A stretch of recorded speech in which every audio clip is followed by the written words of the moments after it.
Lottery. Play cash for life from the New York Lottery with a top prize of $1,000 every day for life. By State Farm. Today's State Farm agent of the game is Pat Cawley of Glendale, New York. Contact Pat at patcawley.com. And by Mazda, KellyBlueBook.com's lowest cost to own brand over 5 years. Get to Citi Field this Friday when the Mets take on the Brewers at 7:10. All fans in attendance will receive a Mets t-shirt courtesy of McDonald's. For tickets, visit Mets.com/free shirt Fridays.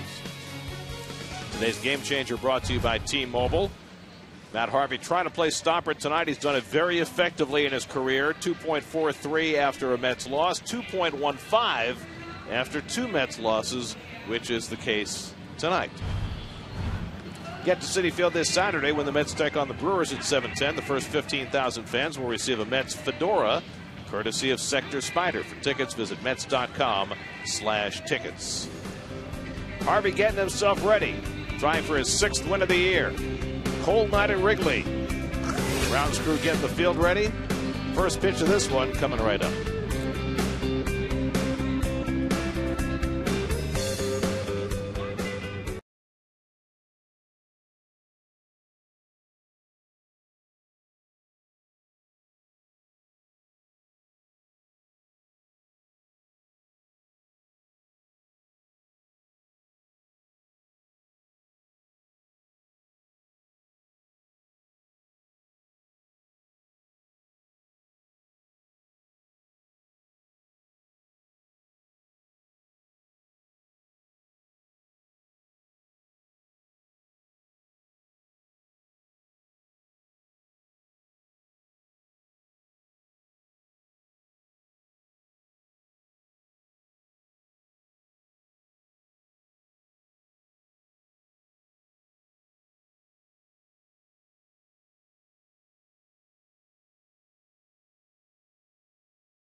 Right now, I'm afraid his focus will have to be on the field, not on the ice tonight. That's right. Juan Agares out of the lineup again tonight, so Harvey will have Kurt Neuenhuis behind him in center field. Here is the Mets starting lineup brought to you by Geico.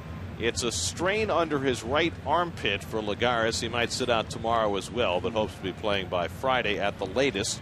Dilson Herrera back in at second base. Mets trying to find some offense. It's been hard to come by of late. Mets have, in their games between themselves and the opposition, the games have averaged fewer than 7 runs per game. 6.94, that's the lowest in the major leagues, a testament to how well the Mets have pitched and how poorly they've hit. Jason Hamill getting ready to take the mound for the Cubs tonight. 47 degrees as we approach game time. The wind blowing in from center field. If you're a pitcher tonight, how do you approach your task? Well, this is the greatest thing that can happen to you in Wrigley Field if you're a pitcher, because with the wind blowing in, almost impossible to hit the ball out of the ballpark. So you have to be very aggressive, Go after the hitters. Try to do a lot of low pitch counts. Let them hit the ball in the air. And if you're an offensive team, are you more likely to play for one run? I think you play for one run. I think if you're the Mets right now, you have to do all those little things. Hit and run, steal some bases, do something to get this offense going. It seems that waiting for something to happen is just not working. Well, the Cubs have taken the first 2 games of this series, a 1-run victory on Monday night, and then a tremendous pitching performance by Jake Arrieta last night. By the way, the reason we're sitting around waiting is because the umpires are late. They have just made their way out onto the field at what was supposed to be first pitch time. You know, Arrieta had a brilliant game last night with that good breaking ball. There's another pitcher having a decent game today with a good breaking ball. Well, a guy who really needs a win, that would be the defending American League Cy Young Award winner Corey Kluber, facing the Cardinals in Cleveland tonight. 6 no-hit innings, 13 strikeouts.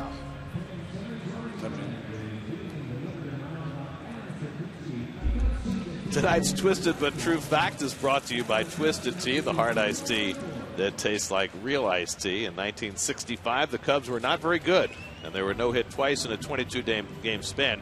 The second one by Koufax was a perfect game, and Koufax had a 4-year span, 62 through 65. He had a no-hitter every year, culminating with that perfect game in 65. Of course, everyone knows Sandy Koufax. Not that many know about Jim Maloney, who was a talented right-hander in his day. Well, Maloney threw 2 no-hitters. One of them was against the Mets, and it was no longer considered a no-hitter because he pitched 10 no-hit innings, and then Johnny Lewis hit a home run in the 11th, and the Mets won the ball game. A number of years ago, they took what had been referred to as no-hitters because they had been 9 innings of no-hit ball, but they weren't completed, and they took them out of the record books, including Harvey Hannick's game, which was one of maybe the best game ever pitched. 13 innings, didn't he? He lost it in the 13th. It was perfect for 12. And then gave up a home run to Joe Adcock in the 13th and lost the game. But can you imagine retiring the first 36 hitters? Yes, I can, almost. Well, in college, not in the major league. I forgot who I was talking to. And losing, too. Absolutely. It's interesting on that bench for the Mets that they have, right where Plawecki was sitting, they have heat that's pumped into the dugout. I asked Terry Collins, or someone asked Terry Collins about it. He said, yeah, it pumps in right there at the end of the bench, right near where all the pitchers who are not pitching and the players who are not playing today. It keeps them warm. And I said, Terry, does any of that heat get to you? He goes, no, I get hot enough during the game. he said I was pretty hot last night. About his team and the way they performed. Mets made a couple of blunders, one in the field and one on the base paths that cost them early and wound up losing that game 6-1. New York Mets baseball on SNY is brought to you by DraftKings. Daily fantasy site DraftKings is giving out New York Mets suite tickets exclusively for SNY viewers. Head to DraftKings.com/SNY for details. That's DraftKings.com/SNY. Well, there's Noah Syndergaard, who was properly satisfied with his performance last night. Obviously would have liked to have won the game, would have liked to have gotten through that troublesome 6th inning, but he, like we, was happy with what he did last night. You know, I saw him in the clubhouse before the game today. I said those exact same words. I said, outstanding job last night, because I thought it was. Your debut is always your most difficult start, and I thought he handled it awfully well. Well, with the umpires in place, Jason Hamill takes the mound, gets ready for his 7th start of the year, and he's been pitching very well, especially lately. Yeah, and he doesn't walk anybody. 5 walks and 38 in a third. Just like Jake Arrieta last night, he's outstanding at Wrigley Field. 5-1 with a 2.58 ERA in his career. Those are his Toyota numbers this season. Hamill's pitched for 5 different major league teams. Last winter, 2 winters ago, he signed a 1-year deal with the Cubs, and he pitched well for them, well enough that he was included in the deadline deal to Oakland that brought the Cubs Addison Russell, their fine young infielder. And then when the year was over, the Cubs brought Hamill back on a 2-year contract, and he is pitching well. So that's turned out to be a tremendous deal for Chicago all the way around. Well, he signed that 1-year deal 2 years ago for $6 million.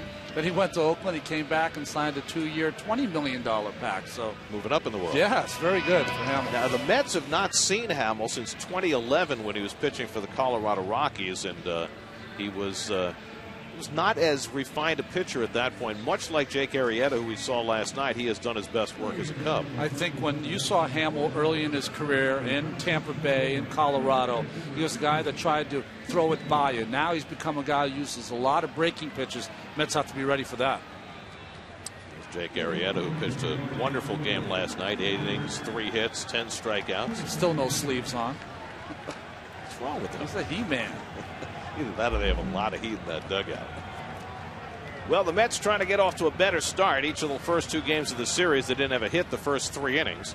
Curtis Granderson 0 for 2 in this series with 3 walks. 362 on base percentage start of the night. Hamill's first pitch, and Granderson takes a fastball for a strike, and we're underway. Jason Hamill, now 32 years old, from Port Orchard, Washington. 10th round pick by Tampa Bay back in 02. And Granderson hits one well out to left field. Gets Coghlan turned around right near the ivy. He makes the catch. Granderson taking one the other way and sending Coghlan right back to the brick wall to make the play. Well, with the wind blowing in, that ball did carry a little bit on Coghlan. Got him turned around, but still made a fine play. We saw him make a great play on Granderson last night. Well, not a great play, but running in through Granderson out of third base. That's as well as we've seen Curtis hit a ball to the opposite field this year. Wind blowing in, but that ball almost got through it. Now Daniel Murphy hitting second in the order for the second straight night. Murph 2 for 8 in this series, hitting a .233 for the year. And he's done well in the past against Hamill, 4 hits and 8 career at-bats. Well, I do have to say, as a former pitcher, these nights are harder on the hitters. For a pitcher, you're out there, you're throwing every pitch, you're loose, you're warm. I was looking at a number, Harvey 10-1 in April and May. Makes sense for a kid from Connecticut who's pitched a lot in cold weather, that this kind of weather doesn't bother him usually. The good news for the hitters this evening is it's not supposed to get much colder, and the wind is supposed to die down a bit as the evening goes along. As Hamill misses low with the sinker, and it's 3-1. As luck would have it, this weekend they're supposed to have temperatures in the 80s in Chicago. Of course. Oh, we just saw that in Philadelphia over the weekend, so we've already been blessed with a little bit of springtime. And there's ball 4, so Hamill, who rarely walks anybody, passes the second batter of the game. And the Mets have a 1-out base runner. And here's the Coors Light Cubs defense. Coghlan, who made that fine catch, Fowler in center, and Soler in right field. Showed a good arm the other night. Bryant, Castro, Russell, and Rizzo, that young, talented infield. And Miguel Montero behind the plate. So 1 out and 1 on. Now Michael Cuddyer. Cuddyer 1 for 7 in the series, hitting a .241 for the year.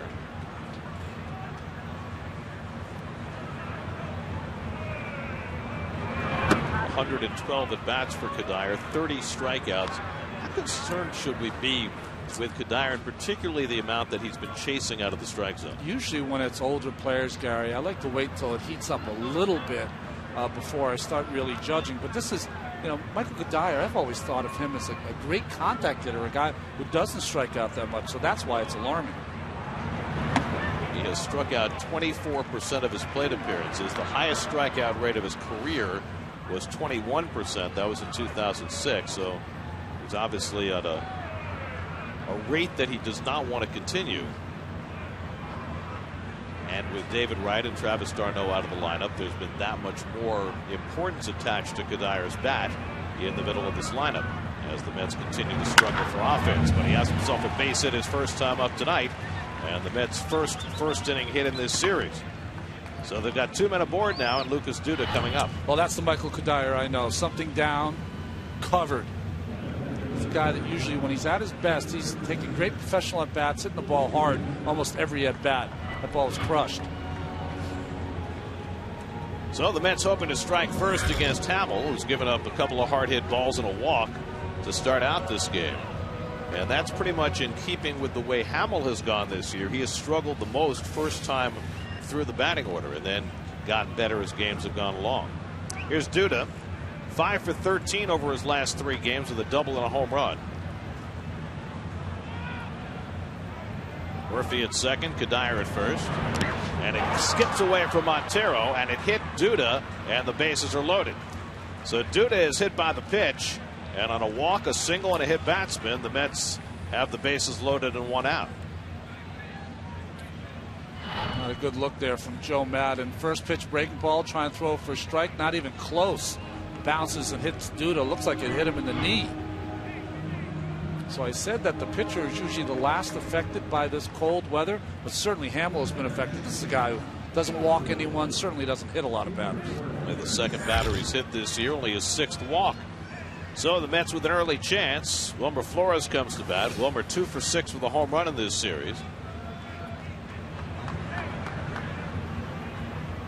Bases full of Mets with 1 out. And Flores takes a fastball for a strike. Wilmer leading the team in home runs with 4. National League leader is Todd Frazier of the Reds. He just hit his 12th tonight. Murphy, Kadire, and Duda the base runners.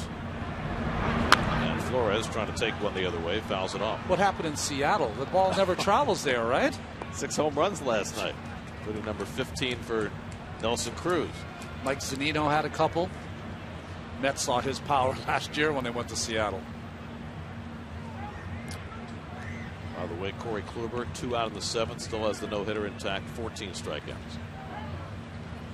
Oh, just gave up a hit. It's Johnny Peralta single with 2 out in the 7th.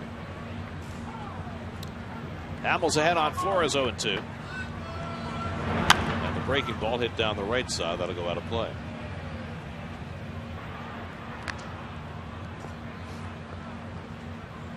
Flores hitting 5th in the order for the 2nd straight night. Only the 3rd time this year he's hit 5th.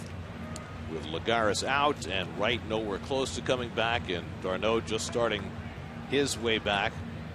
Mets are hard pressed on a daily basis to figure out a starting lineup, especially a batting order. Flores lays off the slider, and it's 1-2. Nice job by Wilmer laying off that pitch. When your team is struggling, it's these kind of situations that you got to come through. You are put in a situation where you can drive in a run without getting a hit. Something the Mets were doing extremely well during that 11-game winning streak earlier this year. 1-2. And Flores gets it in the air, not all that deep. Coghlan coming in, tagging at third is Murphy. Coghlan makes the running catch, and Murphy will stay put. Now the wind kept blowing that ball closer and closer to the infield, and Coghlan had enough time to run under it, and it just wasn't far enough out for Murphy to try. Well, at some point, this ball was a sac fly, and then it wasn't. As Coghlan came in, kind of basket catched it here. And by that time, he is so close. Murphy had no other choice than to stay at third base. Well, Flores now just 1 of 5 this year, getting a runner in from third with less than 2 out. And that leaves it to Kevin Plawecki. Plawecki 1 for 5 in this series, and he's driven in a couple of runs. Hitting at .236, making his 17th start tonight. Bases loaded, 2 out, and that's trying not to bypass a first inning chance. And Hamill buries the slider in the dirt. 1-0.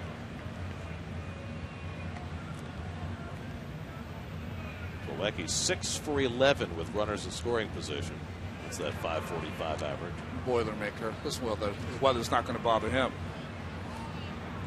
Grew up in Indiana as a big Cubs fan, trying to put a hurt on his former favorite team. Hamill gets the breaking ball in for a strike, 1-1. Hamill's got all 4 pitches: the fastball, curveball, that slider that you just saw, and of course the changeup.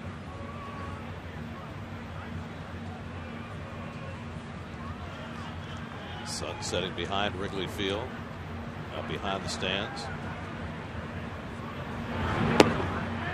And Plawecki able to lay off, and it's 2-1. Whenever I see that shot, there's Kirk Neuenhuis. So that sun, always start to look for Glenn Close from the natural. Whenever he can't see her in the stands because of that piercing sun. 2-1 now to Plawecki. And he takes the fastball for a strike, and it's 2-2.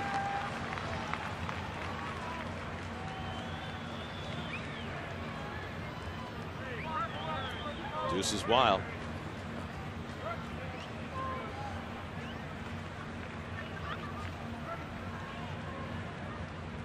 Hard-working inning for Jason Hamill.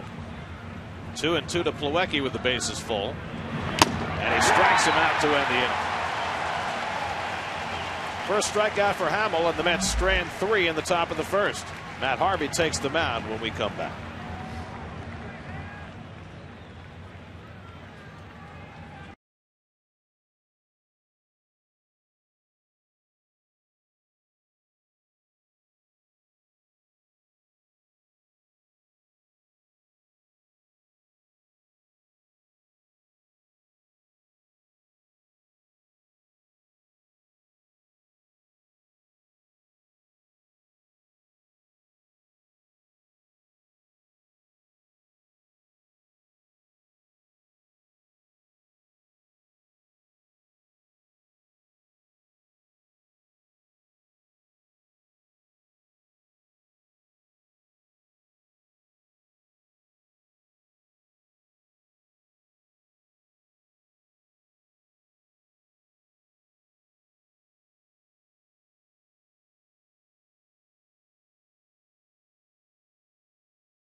Ladies and gentlemen, the great Mike Breen, accompanied by our good friend Dave Freed. Oh, it's only Dave Freed eating peanuts. Well, he's eating free food. That's what he does when he's working with us. But they are here for the NBA game tomorrow night, Bulls and Cavaliers. There's your Cubs starting lineup. Again, the pitcher hits 8th. Joe Maddon's been doing that all season. He's got his 2 big guns, Bryant and Rizzo, hitting 2nd and 3rd, and Matt Harvey on the mound, facing the Cubs for just the 2nd time in his career. And he starts off Dexter Fowler with a curveball. That's a novelty from Matt. That's like not even messing around. Here we go. It's cheap numbers for Harvey this year. Lost in his last start. Won his first 5 starts, and Fowler takes a fastball for a strike, and it's 0-2. Harvey got out-dueled by Cole Hamels last Friday in Philadelphia. He was pitching on 2 extra days rest.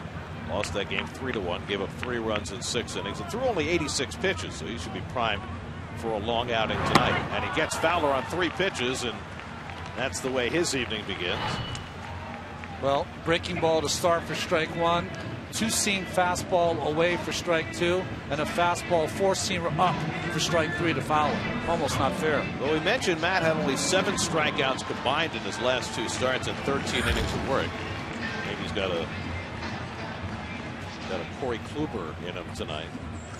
Kluber has 16 strikeouts through 7 against the Cardinals. Chris Bryant takes a strike, and Harvey and Bryant matching up for the first time. Bryant has homered in each of the first 2 games of this series. Also hit an opposite field triple in the game last night. It's been a very impressive introduction for the Mets to Bryant. The curveball away, 1-1. Bryant with 3 home runs. All of them have come in his last 4 games. First player to hit homers in his first 2 games against the Mets since Andy Dirks for the Tigers. Another breaking ball from Harvey, and it's 1-2. Boy, that is a tight slider he's got working so far. Anthony Rizzo on deck. 1-2 coming, and Bryant smokes it down the left field line, but it hooks and goes foul. for a tall hitter with long arms, incredibly quick inside. Had not even seen a fastball from Harvey on this entire at bat. First one he sees is on that inside part, pulls those hands in. 96 miles an hour, turned around. 1-2 from Matt. And Bryant, it's another long foul. This one will go up over the roof and out of play. That was a little different. That was a change up there from Harvey.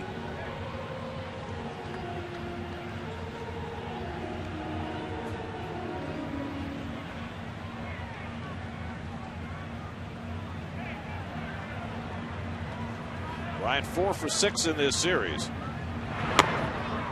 Harvey goes up and away with a fastball, 2-2. Might not want to do it 2-2, but at some point in this series, I'd like to see someone throw one in on Bryant. Let him see how he reacts to a ball in off the plate. 7th pitch of the at bat to Bryant, and Harvey gets him for the second out. Back-to-back strikeouts for Matt to start his night. Well, just a good hard slider after that fastball away, set up with that slider.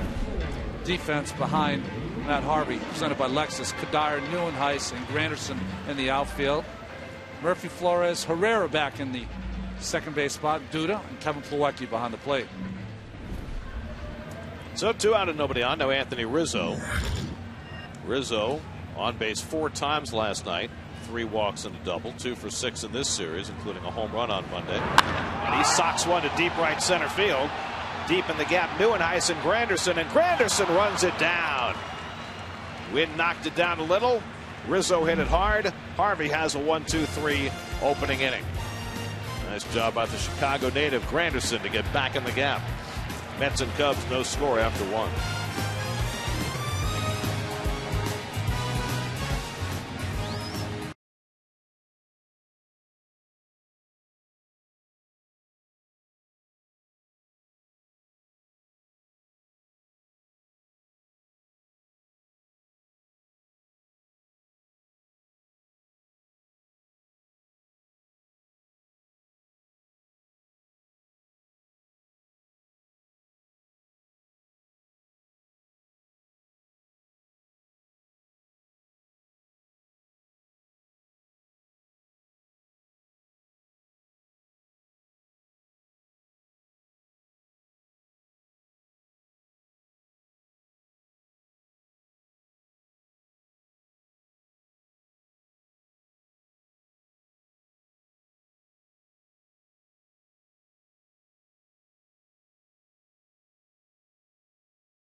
Two years in a row, in 07 and 08. In fact, they were the first ever team to win back-to-back World Series titles. World Series didn't start until 1903.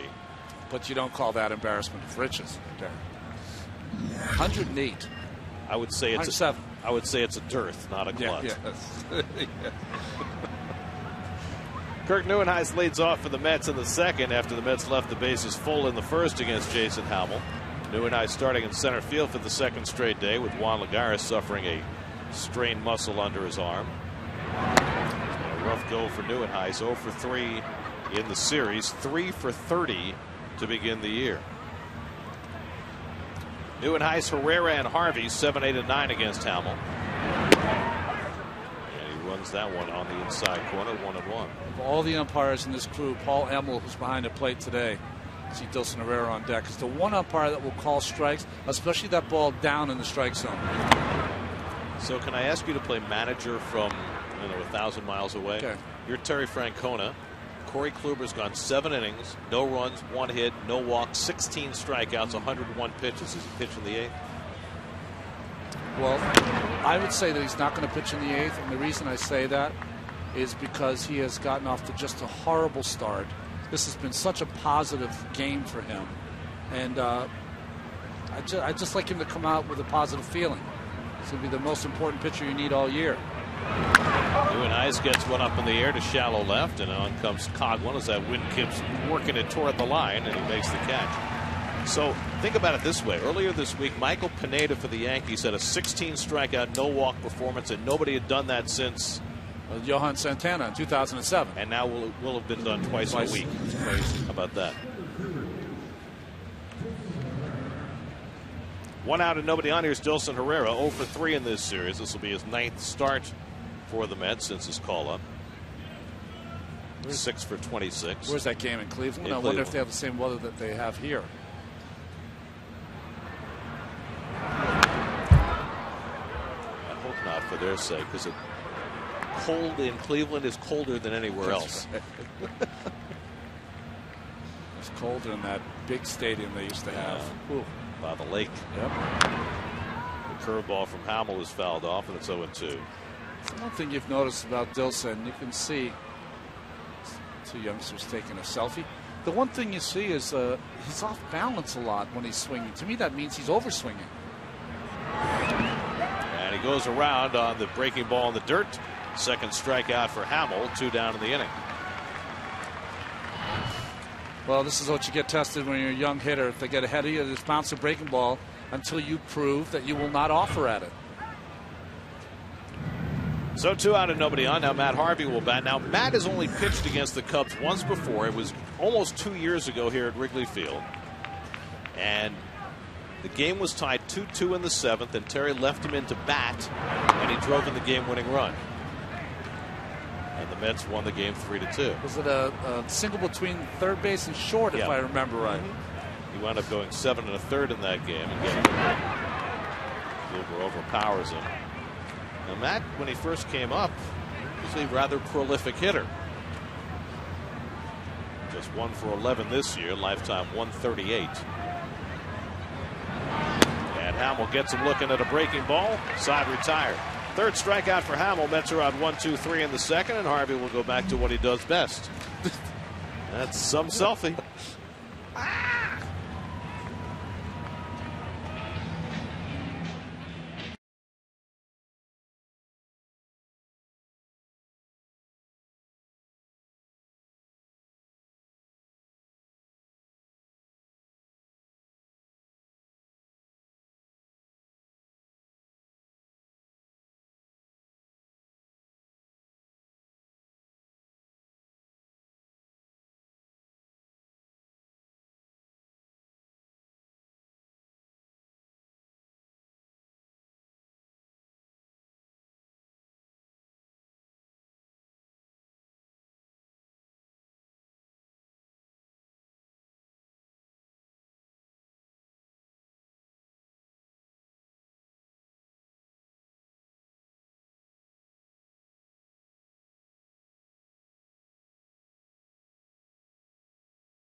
Trivia question for tonight. In what 2 years did the Mets and Cubs both win 90 or more?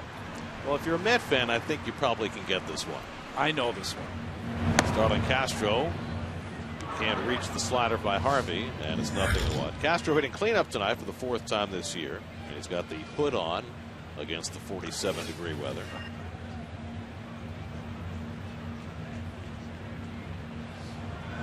Castro 2 for 9 in this series, and he goes around on the curveball, and it's 0-2.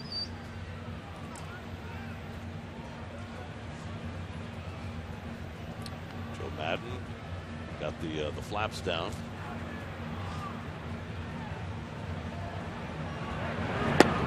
Not like Jeffrey Leonard, both flaps down for Joe Madden. Remember that? Well, Corey Kluber did come out for the 8th, then he struck out Yadier Molina, 17 strikeouts, 1 out in the 8th inning. So he's got a chance to go for the record. Clemens and Wood. Kerry Wood did it right here in his 5th big start. Castro down looking, and Harvey has his 3rd strikeout of the night. Remember that when Wood threw that game against the Astros? Yeah, here at Wrigley Field. Was it 1998? 20 strikeouts in his 5th major league start. Crazy. And the breaking ball, that was the best breaking ball that anyone had seen in quite some time. Kluber has that kind of breaking ball. And Kerry Wood has his initials on the flag here, along with many of the other Cubs greats. It's frayed. What does that mean? Probably the fastball. Miguel Montero up with 1 out. So by the way, the last pitcher with 17 strikeouts, Anibal Sanchez 2 years ago for the Tigers against the Braves. He did that in 8 innings.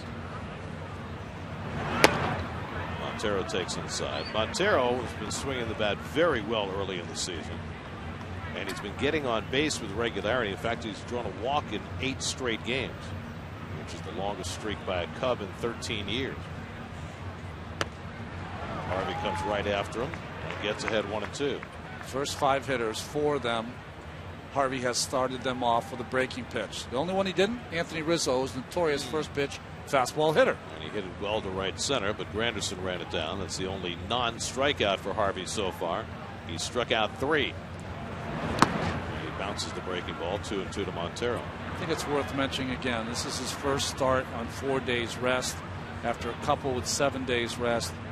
He threw only 2 days ago, which means I think he wanted to come in this game with his control back. If his control's good, there'll be a lot of strikeouts. 2-2, hit hard up the middle, and the Cubs have their first hit of the night. So Miguel Montero with a 1-out single, and the Cubs have their first base runner. This is a changeup down and away. Yep, saw the grip. A changeup, good hitting by Montero. So 1 out and 1 on. Jorge Soler coming up. Meanwhile, in Cleveland, Corey Kluber just struck out Mark Reynolds to end the top of the 8th. 18 strikeouts. First since Ben Sheets in 2004 to strike out 18 in a game. Think they'll send him out for the night? I was wrong the last time. Soler is 2 for 7 in this series, hitting at 280. The 23-year-old Cuban takes the first pitch fastball. It's against the Cardinals now. I mean, the best team in baseball. Not only the best team, but they've got so many guys who've been red hot. Wong and Carpenter and Holiday. Holiday was hit by a pitch in the first inning, left the game, which obviously has helped Kluber's cause tonight. 1-1 to Soler.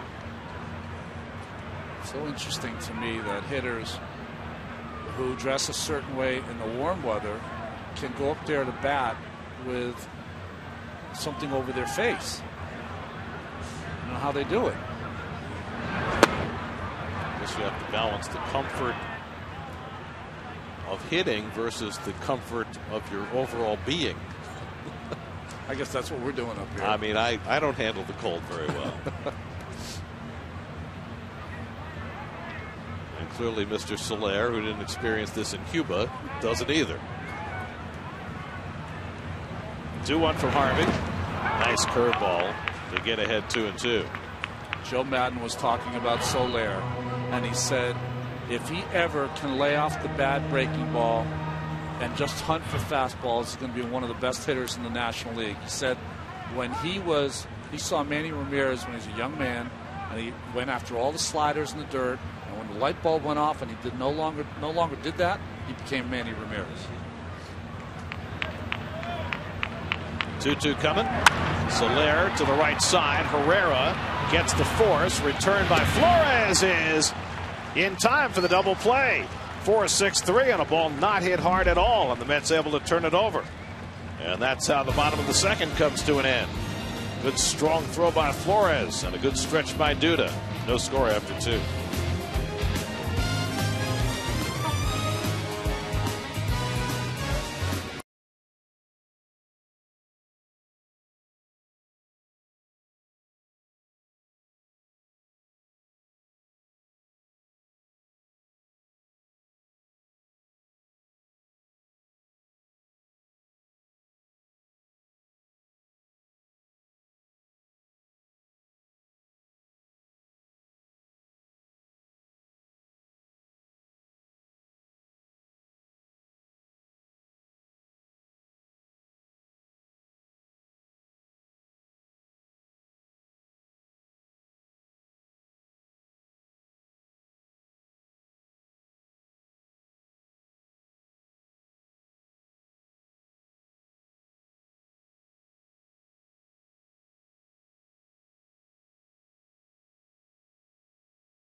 Mets end up the top of the batting order in the third inning against Jason Hamill. Curtis Granderson hit one to the wall in left field that was caught his first time up. Granderson, Murphy, and Kadire for the Mets in the third. And Curtis takes a fastball for a strike. Mets loaded the bases in the first inning against Hamill. Couldn't score. He responded with a 1-2-3 second. And he gets the inside corner. 0-2. Jacob deGrom, Noah Syndergaard, starters in the first 2 games of this series. A lot of hair there. Nobody talks about Syndergaard's hair. That's right. When you're 6'6", 240, there are other things to talk about.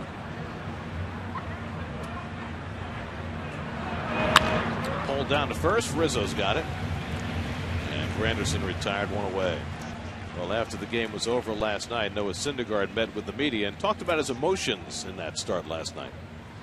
Yeah, I'm not gonna lie, I was really nervous up until I walked the steps of the dugout and started warming up. But until the first pitch on, I mean, I felt really good out there. Felt ready to go. My arm felt great. I mean, it's something I'm gonna cherish for the rest of my life. I was talking to Kadire before the start, and he just told me, give me a piece of advice on just when you're out there pitching, kind of look around in the dugout or look in the outfield, just kind of take some mental photographs. And some other advice people have been giving me is it's the same game. You don't really believe that until you get out there. And I go out there and make my debut at Wrigley Field, and I just look around. It just feels like another ball game. So it was a lot of fun. He sounded mature in the aftermath, and he pitched mature last night. But we had a picture of him on the bench before he started, and he was right. He looked a little bit like the deer caught in the headlights, but once he got out there, I thought he did a fantastic job. Meanwhile, Murphy with a 1-out single, he's aboard. And Michael Kadire, who had a base hit to left field his first time up, comes up. Well, this was Noah meeting his family after the game. We had some shots of his parents during the game, and they looked almost as nervous as he did. Yeah. That's I've been in that scrum a couple of times. Your family doesn't know what to say to you after you get a loss. They want to say something positive, but they're not sure what to say. So a hug will do. Well, as a parent, you can almost understand how overcome you are after all the years of trying to get your child to this point in his life. Slowly hit. Can they turn two? Castro with the flip. Russell with the turn. Low throw. Dug out by Rizzo. And they turn the 6-4-3 double play. Nicely done by the Cubs.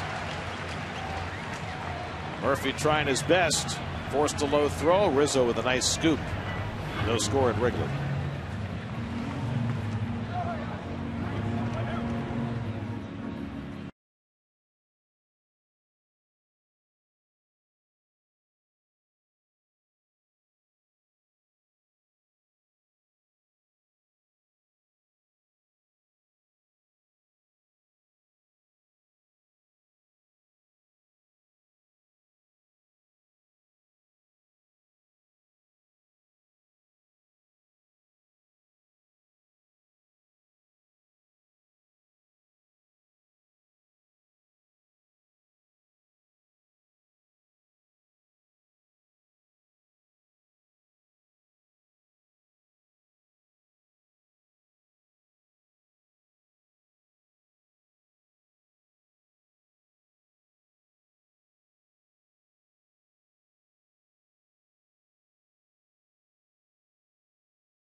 Us in the booth and call a Mets game on SNY. Just go to sny.tv/Kidcaster. Submit an essay on the topic provided and be entered into the SNY Kidcaster contest presented by New York's 529 College Savings Program.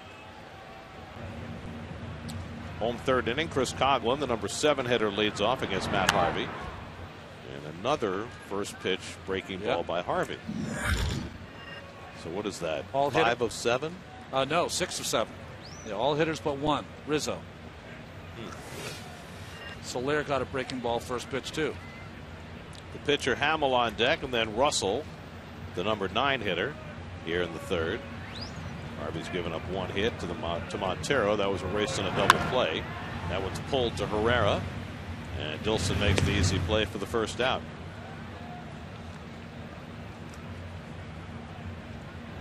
So 1 out and nobody on. Now Jason Hamill. He has gotten off to a terrific hitting start this year, 5 for 16. The 5 hits just 2 shy of his career high. He's a lifetime 137 hitter with 1 home run. Gary, you were right. It was 5 of 7. Soler's first pitch in was a fastball. My fault. My bad. It's just a counting stat. And the pitcher just got one. I would hope so. Now, to me, the biggest surprise was Harvey's first pitch of the game. To start off the leadoff hitter with a curveball, you never see that. I told you I didn't throw a breaking pitch first pitch of the game until about 12 or 13 years into my career. And Hamill gets a piece to stay alive. Well, Matt won his first 5 starts coming off a year of inactivity, something that had not been done since Jim Abbott accomplished it. And Abbott, I think he missed all of '97 and came back in '98 and didn't pitch till September, and then won his first 5 starts. But to take a whole year off, begin the season fresh, and win your first 5 starts, it's almost unprecedented what Matt did this year. And Terry Collins was asked a couple of questions about Matt today as Hamill tries to check his swing, and he went around. That's strikeout number 4 for Harvey. And it was all about whether there's another level for Matt to reach. In other words, he's gotten off to a great start. The last couple of starts he hasn't been quite as dominant. So the question is, A, can he maintain that the rest of the year? And B, is there another level for him to get to as he continues his recovery? Well, I think the level he's going to get to is what he threw like in spring training. Maybe a small little dead arm period. I think even more importantly, his last couple of starts have had some inconsistency. Why? Because he's had the extra rest. That's why. But what Terry Collins told him, it's much better to have a couple days rest than to be skipped entirely. And that's what he said. He said the rest is not helping him now. The rest will help him later. In the long run. Short run, long run.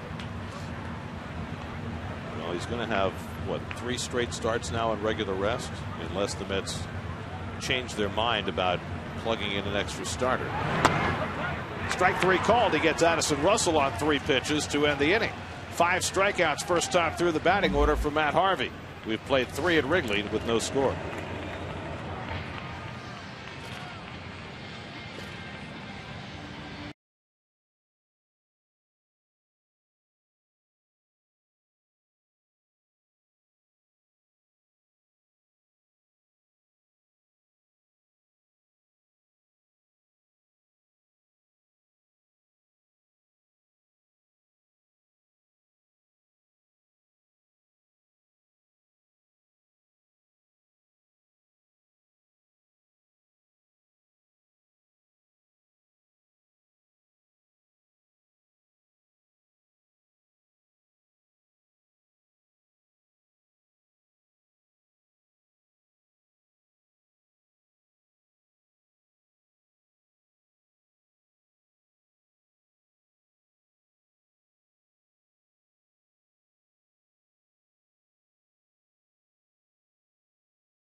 Later in the game. And so today's Toyota tweet of the game comes from Chris, who's running a little dry tonight and needs a little help in preparing his sports night tweet. So can you help him out at Chris Carlin SNY?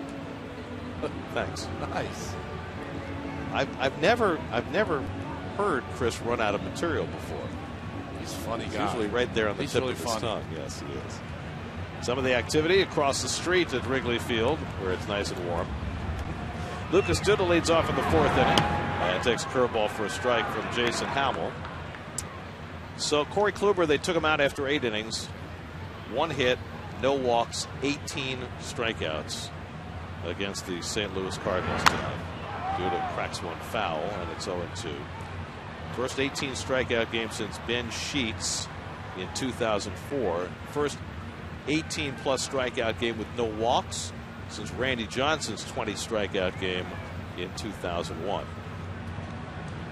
Some night for Kluber. Duda gets one in the air to right center. Over in the gap is Fowler. And that's the first out of the inning. Ball's going nowhere to right center. So did we leave anybody out? Kerry Wood struck out 20. Clemens twice. And Randy Johnson. That's it, right? I think Clemens, both times he struck out 20, he didn't walk a batter in either of those games. Once against Seattle and once against Detroit, I think. Detroit, you got it. Here's Wilmer Flores, who flied to left his first time up.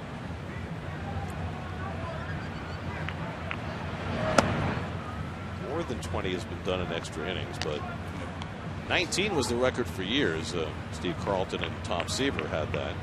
Carlton did it against the Mets, and then Seaver did it the next year against the Padres, and then later David Cone struck out 19 against the Phillies.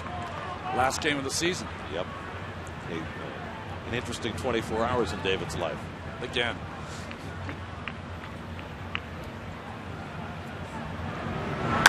Flores pops one up. Addison Russell circling under it. And there are two away.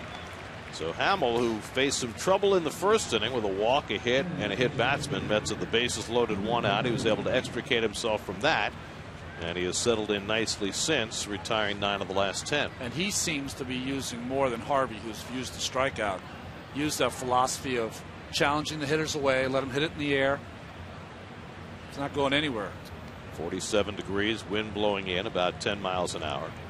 Kevin Plawecki struck out his first time up, one of 3 strikeouts for Hamill tonight. And Plawecki lines one to center. Fowler racing over, and he makes the catch. Fowler really had to get over quickly. That ball hit hard by Plawecki, and that retires the side. Nice job by Fowler to keep that ball from getting in the gap. Well, we're celebrating 10 years of Mets baseball on SNY. After the break, we'll go back and relive another one of the thrilling moments from the past.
SNY TV using hashtag SNY 10 years. Today's tweet from Anthony Pizza Guy.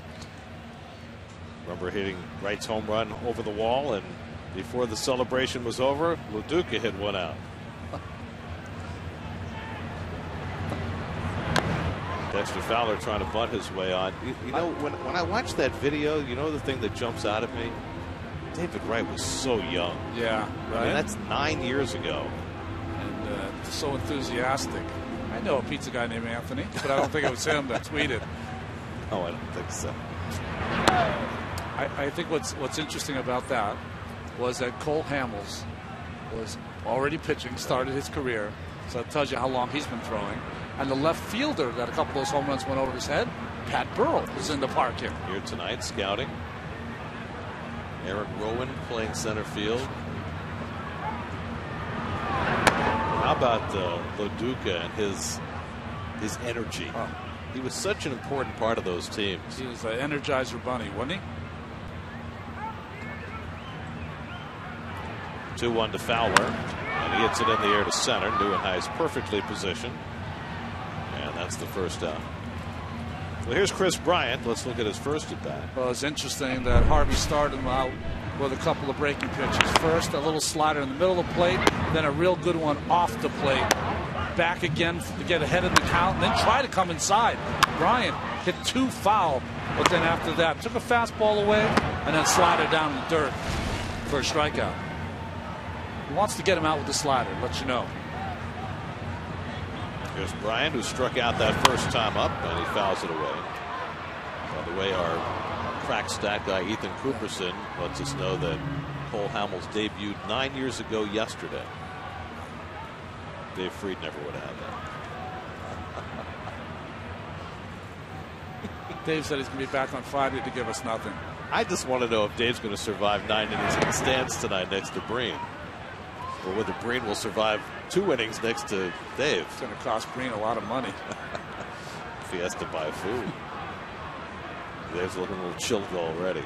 Oh, he's going for the gloves.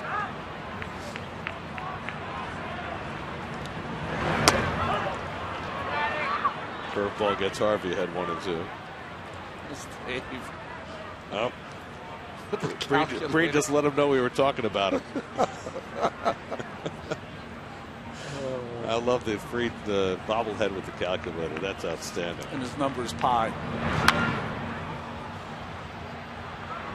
The only pie Dave Fried knows about is cherry, apple, exactly. Lemon meringue. With a scoop of ice cream. I don't count on him squaring a circle. Anthony Rizzo on deck. Harvey ahead on Bryant 1-2. Gets the ground ball.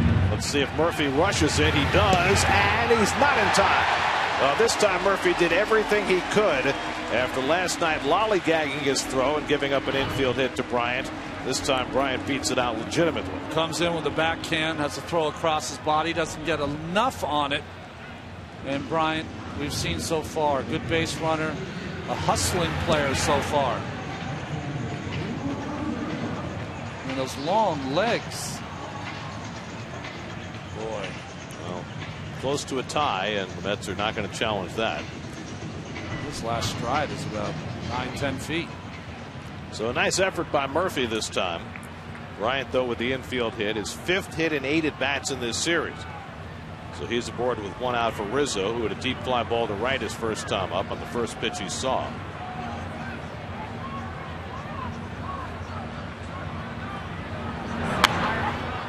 And another first pitch fastball by Harvey to Rizzo, and this one he fouls off. So isn't that interesting? We've seen Harvey throw so many first pitch breaking balls tonight, but not to Rizzo. It's almost like a macho kind of thing. I know you can hit the fastball. I know you like to hit it first pitch. Here it is anyway.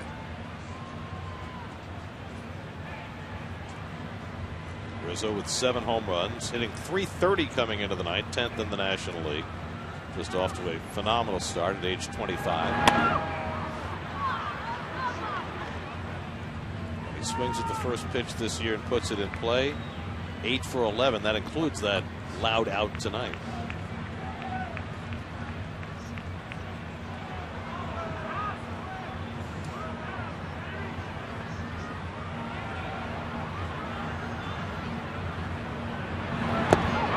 Rizzo is hit by the pitch.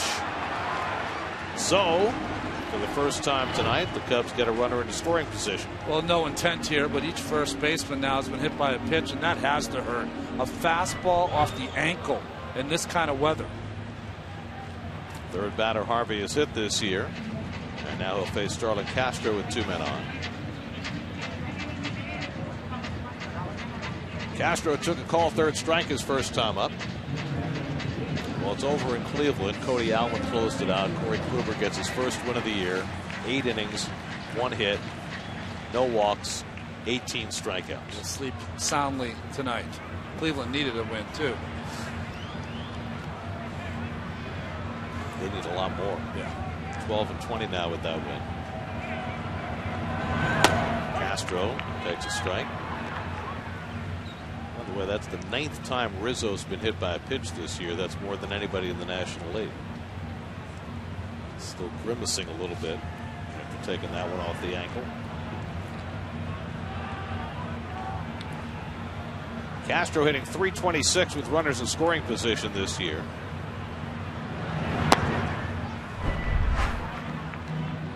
See the top 4 in the league at getting hit by a pitch. Usually Chase Utley's in that group, but Utley's not getting on base in any fashion. That's right. Well, Rizzo's right on that plate, so it's going to happen.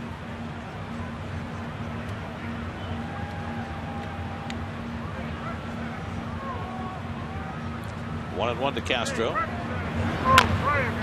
Bounce foul. 1-2.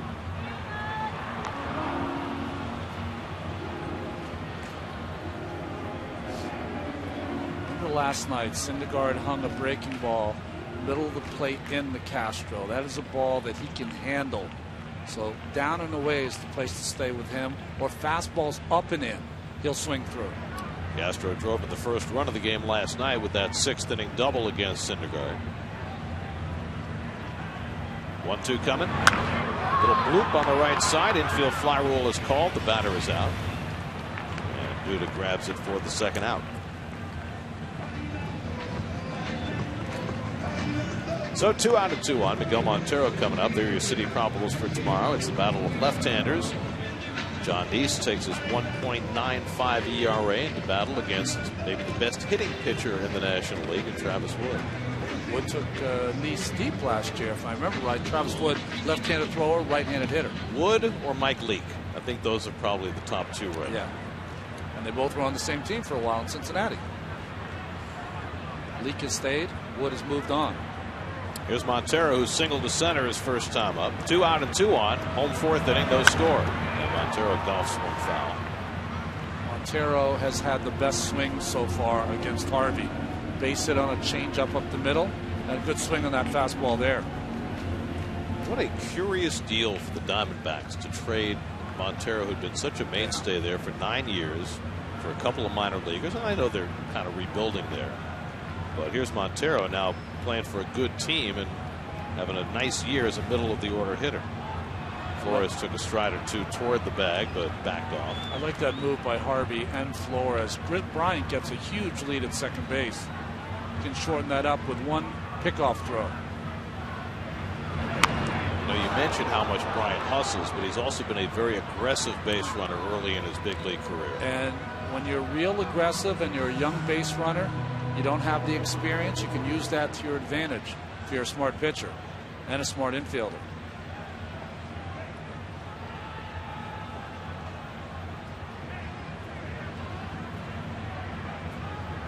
Harvey ahead 0-2. He struck out 5 tonight.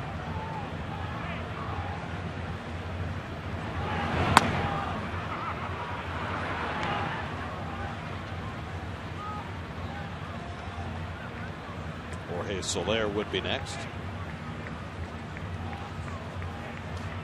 Each team with 2 hits.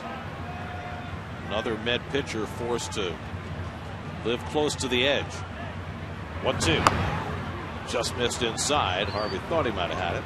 2-2 to Montero. That was a good pitch. I think Paul Emmel got it right. Came around the plate. A real good pitch. That pitch is always hard to throw after the last time you threw that pitch. You hit the batter in Rizzo.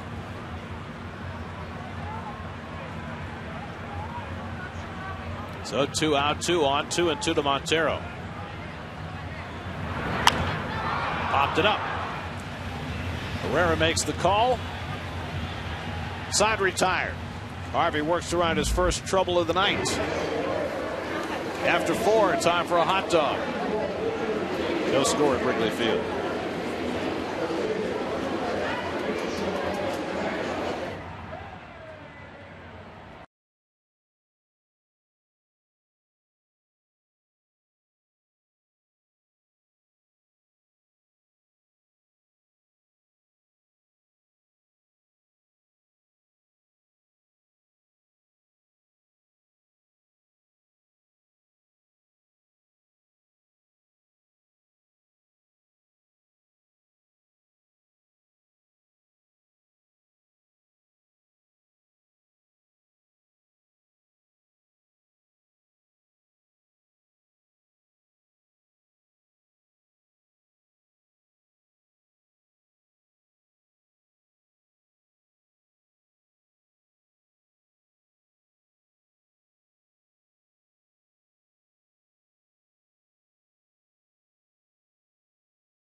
at their ages and how they were acquired next to the Mets. Of course, Mets are without David Wright, who was a first-round draft pick back in the day. Yeah.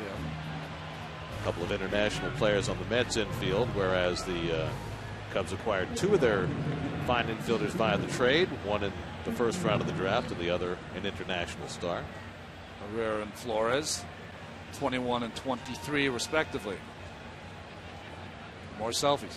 The Cubby hat is a nice touch tonight.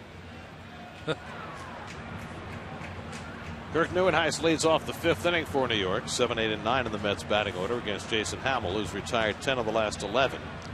Neuenhuis fly to left his first time up, and he pops the first one foul back and out of play. Neuenhuis, Herrera, and Harvey for the Mets in the fifth.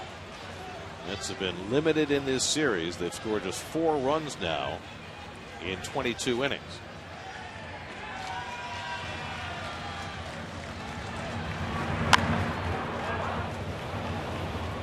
A little quick that time, and it's 0-2. Just to take that a little deeper, just 1 run in the last 16 innings for the Mets, who had the best scoring opportunity in this game so far back in the first inning when they loaded the bases with 1 out but could not score. Very nice, able to lay off the slider, and it's 1-2. The Mets are not concerned about Lagares enough that they're thinking about a trip to the disabled list.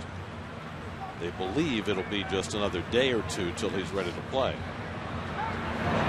But any day without Lagares in the lineup is obviously one day too many for this team that needs his defense and his offense. You know, the issue with these injuries, though, Carlisle, another one, is that you have a team that's playing with 23 people, really. Well, Buddy Carlisle is going to go on the disabled list tomorrow. That's been decided. As Neuenhuis goes down swinging. Strikeout number 4 for Jason Hamill.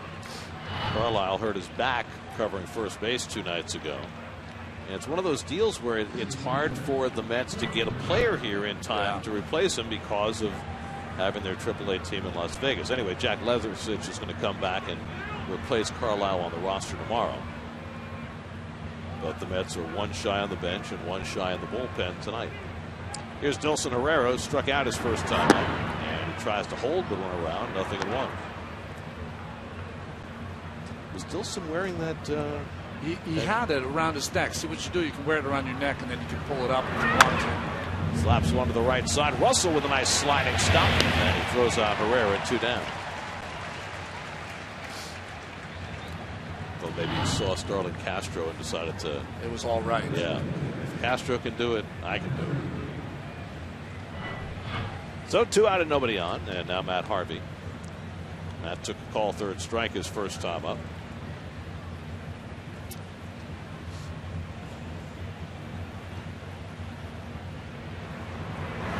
Mets began the day with a 2.5 game lead in the National League East. The Nats won again this afternoon in rather dramatic fashion. Bryce Harper got ejected from the game in the 7th.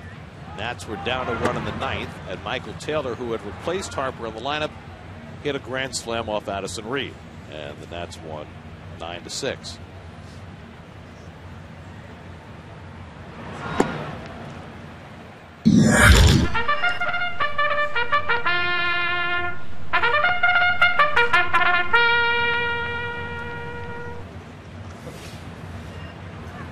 One-two coming. Strike 3 called. Harvey caught looking for the second time. 5 strikeouts for Hamill, who's now retired 7 in a row. We are halfway through in Chicago. Mets and Cubs, still no score.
than Gary Cohen and Howie Rose. SNY is looking for teams, 2 fans, to compete against the best.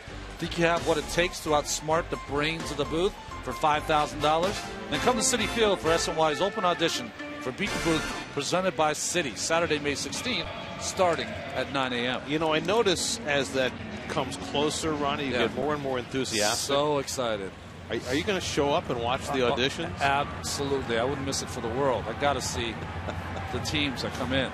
Jorge Soler leads off the home 5th, and Harvey starts him off with the slider. Soler grounded into a double play his first time up. So we've been raving all night about the pitching performance of Corey Kluber in Cleveland, and rightly so. First 18 strikeout game in the majors in 11 years. But how about Raisel Iglesias? Second big league start for the youngster for Cincinnati. 8 innings, 2 hits against the Braves, and a 5-1 win, his first big league win. Strike on the inside, 1-2. Boy, Harvey's starting to zone in on that inside fastball to righties. Because if you get that pitch working, then the slider away for righties looks like it's 3 feet outside. 1-2. Swing and a miss. He got him with the curveball.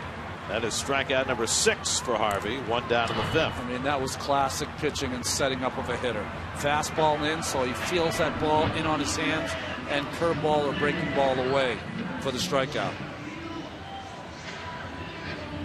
So 1 out and nobody on. Now Chris Coughlin, who grounded out his first time up. Harvey's given up 2 hits, a single to center to Montero in the 2nd, then an infield hit for Bryant in the 4th, and that's been it. No walks, 6 strikeouts for the season now, Matt, with 5 walks and 44 strikeouts. Coughlin trying to bunt his way on. Murphy with the bare hand play. Got him! Beauty by Daniel Murphy for the 2nd out. Now David Wright makes that play as well as anybody, and Murphy with a Wright-like play. Well, I think the hard part about this one for Murph is that Harvey wanted to get it first, and then Harvey got out of his way, and Murphy stayed on top of the play and made a great play and a strong throw to get Coughlin at first base. What was interesting about that, see how Coughlin gives it away so early? That helped Murph come in and aggressively make that play. Good stretch by Duda to help him out, and quickly Harvey has 2 outs in the 5th. And now the pitcher Hamill, hitting 8th in the order, struck out his first time up. Harvey has now faced 17 batters and thrown a first pitch strike to 16 of the 17. Talk about being aggressive on a pitcher's night at Wrigley. Well, after his last start, when he gave up 3 runs against the Phillies in 6 innings, he was asked, how does he think it's going so far? He said, you know, I've had extra days rest. We start getting back on regular rest, my control will get better. And it certainly has tonight. Strike 3 called. He takes care of Hamill. No muss, no fuss. 7 strikeouts for Harvey. And he works an 8-pitch inning. After 5, no score.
About the pitching tonight, Matt Harvey and Jason Hamill each have allowed only 2 hits. Hamill's walked 1, Harvey's walked none. They've combined for 12 strikeouts, and on we go to the 6th in a scoreless game. Wasn't that the story last night? Yes, it was. Third time through the batting order now for Hamill. They'll face Granderson, Murphy, and Kadire. Mets have had 4 base runners in this game. 3 of them came in the first inning when they could not push a run across, and Hamill's been superb ever since, retiring 13 to 14. And he starts Granderson off with a curveball that misses for ball 1. Granderson has fly deep to left and grounded out to first, 0 for 2.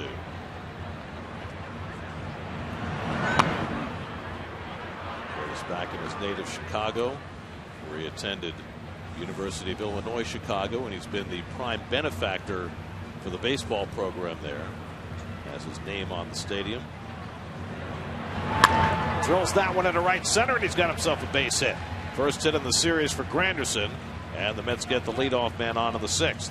Well, that's the 3rd time he's hit the ball on the nose. Remember his first at bat, that drive to left field. Coughlin made a good play and then hit a sharp rounder to Rizzo. Now finally gets a hit. So the Mets have the leadoff man on for the first time tonight. Murphy's been aboard twice with a walk and a single to left. And let's see how the Mets play it here. It might be a prime hit and run spot here. I mean, if you're Terry Collins, you got to do something to try and generate some offense. Big hole on the right side for Murphy to shoot at if they want to play hit and run. And he takes a fastball for a strike. It's a pitcher that throws a lot of breaking pitches, so that hole comes into play for the left-handed hitter. You can get it to a 1-1 count, you can put it on. 2-1 is the best count usually. 2-0 or 2-1.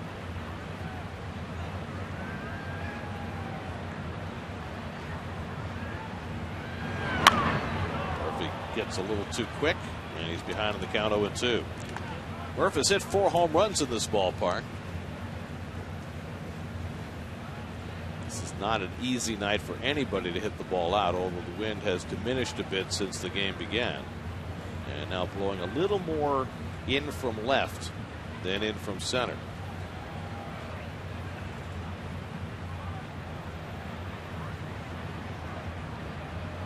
Hamill ahead on the count 0-2.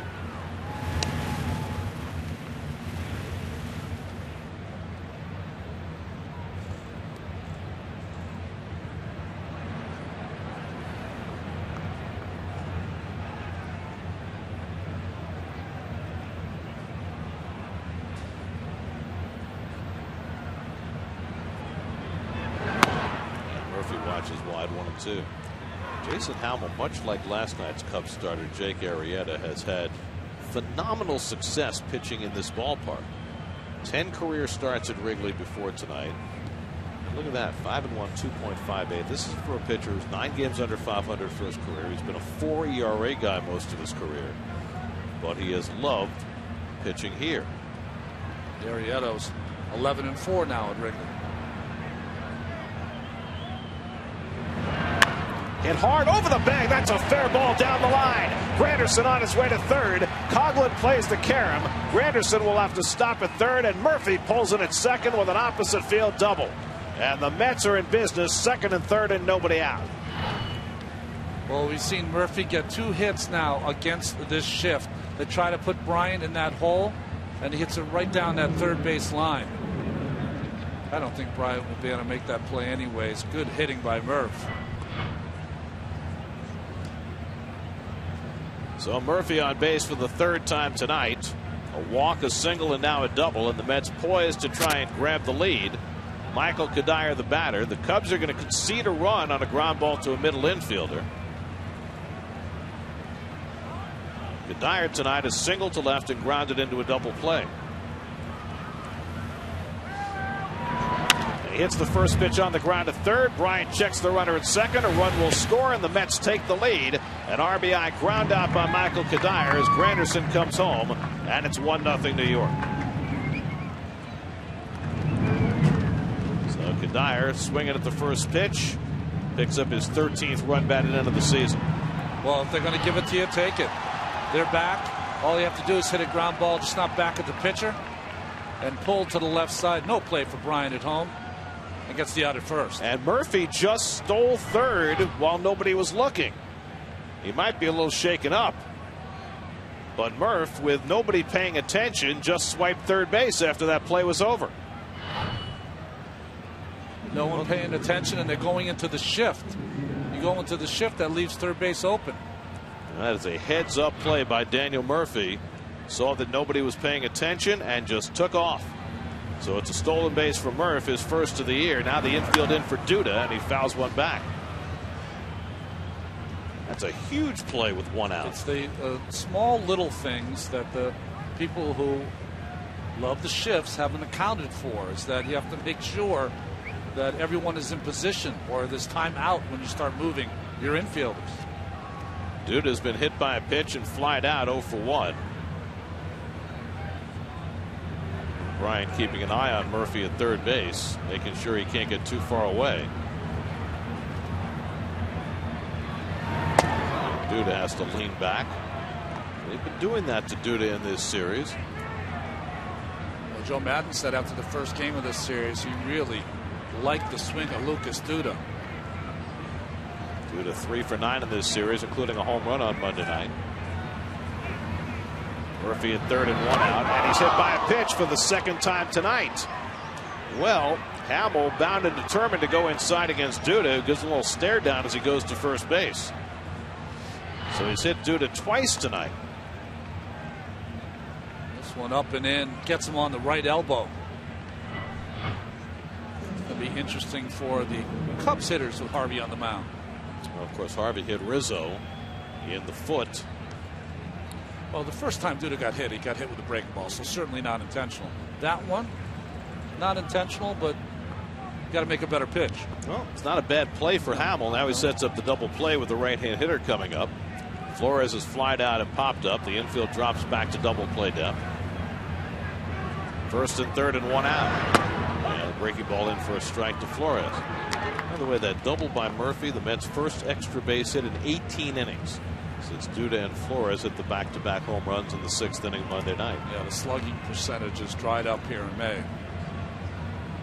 But the Mets have a lead for Matt Harvey, now trying to get him another. Flores trying to get that run in from third. He couldn't do it in the first inning. He hit the fly ball to shallow left that wasn't deep enough to get the run in. No swing there, and it's 1-1. So Flores just 1 for 5 this year, getting a runner in from third with less than 2 out.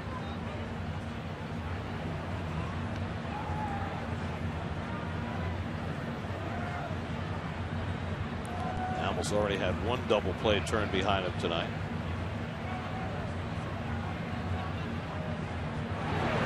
And Flores tries to lay off, and the pitch in the dirt. 2-1. Again, good job on Montero with Duda at first base, keeping a double play in order by keeping that right in front of him. Kevin Plawecki on deck.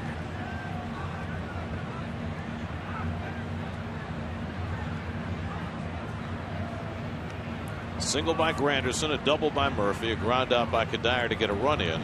Murphy stealing third when nobody was watching, and then Duda hit by a pitch. 2-1 to Flores. And he breaks his bat, lines one right to the first baseman Rizzo for the second out. So 2 away. Flores again can't get the run in. Let's check in with the studio. Michelle Yu has a game break brought to you by Honda.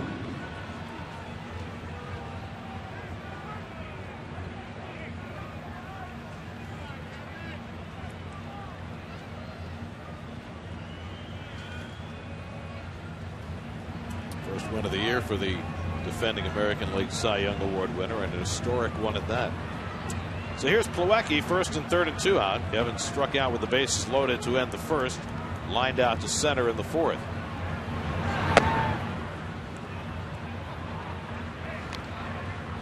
It's interesting when Hamill gets in trouble, he just shows the fastball but wants to get you out with the breaking ball.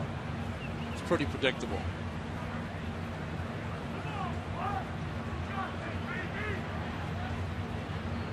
Murphy at third, Duda at first with 2 out. And Plawecki takes a slider for a strike. 1-1.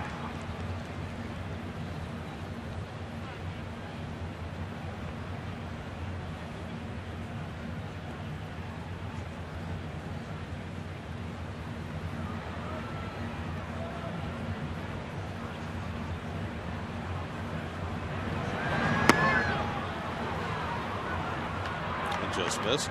2-1. Anthony Recker will probably get the start behind the plate in the day game tomorrow with John Neese on the mound. Plawecki starting all 3 games in this series so far. He's gone 1 for 7, but he's driven in a couple of runs and trying to pick up Murphy from third here with 2 out.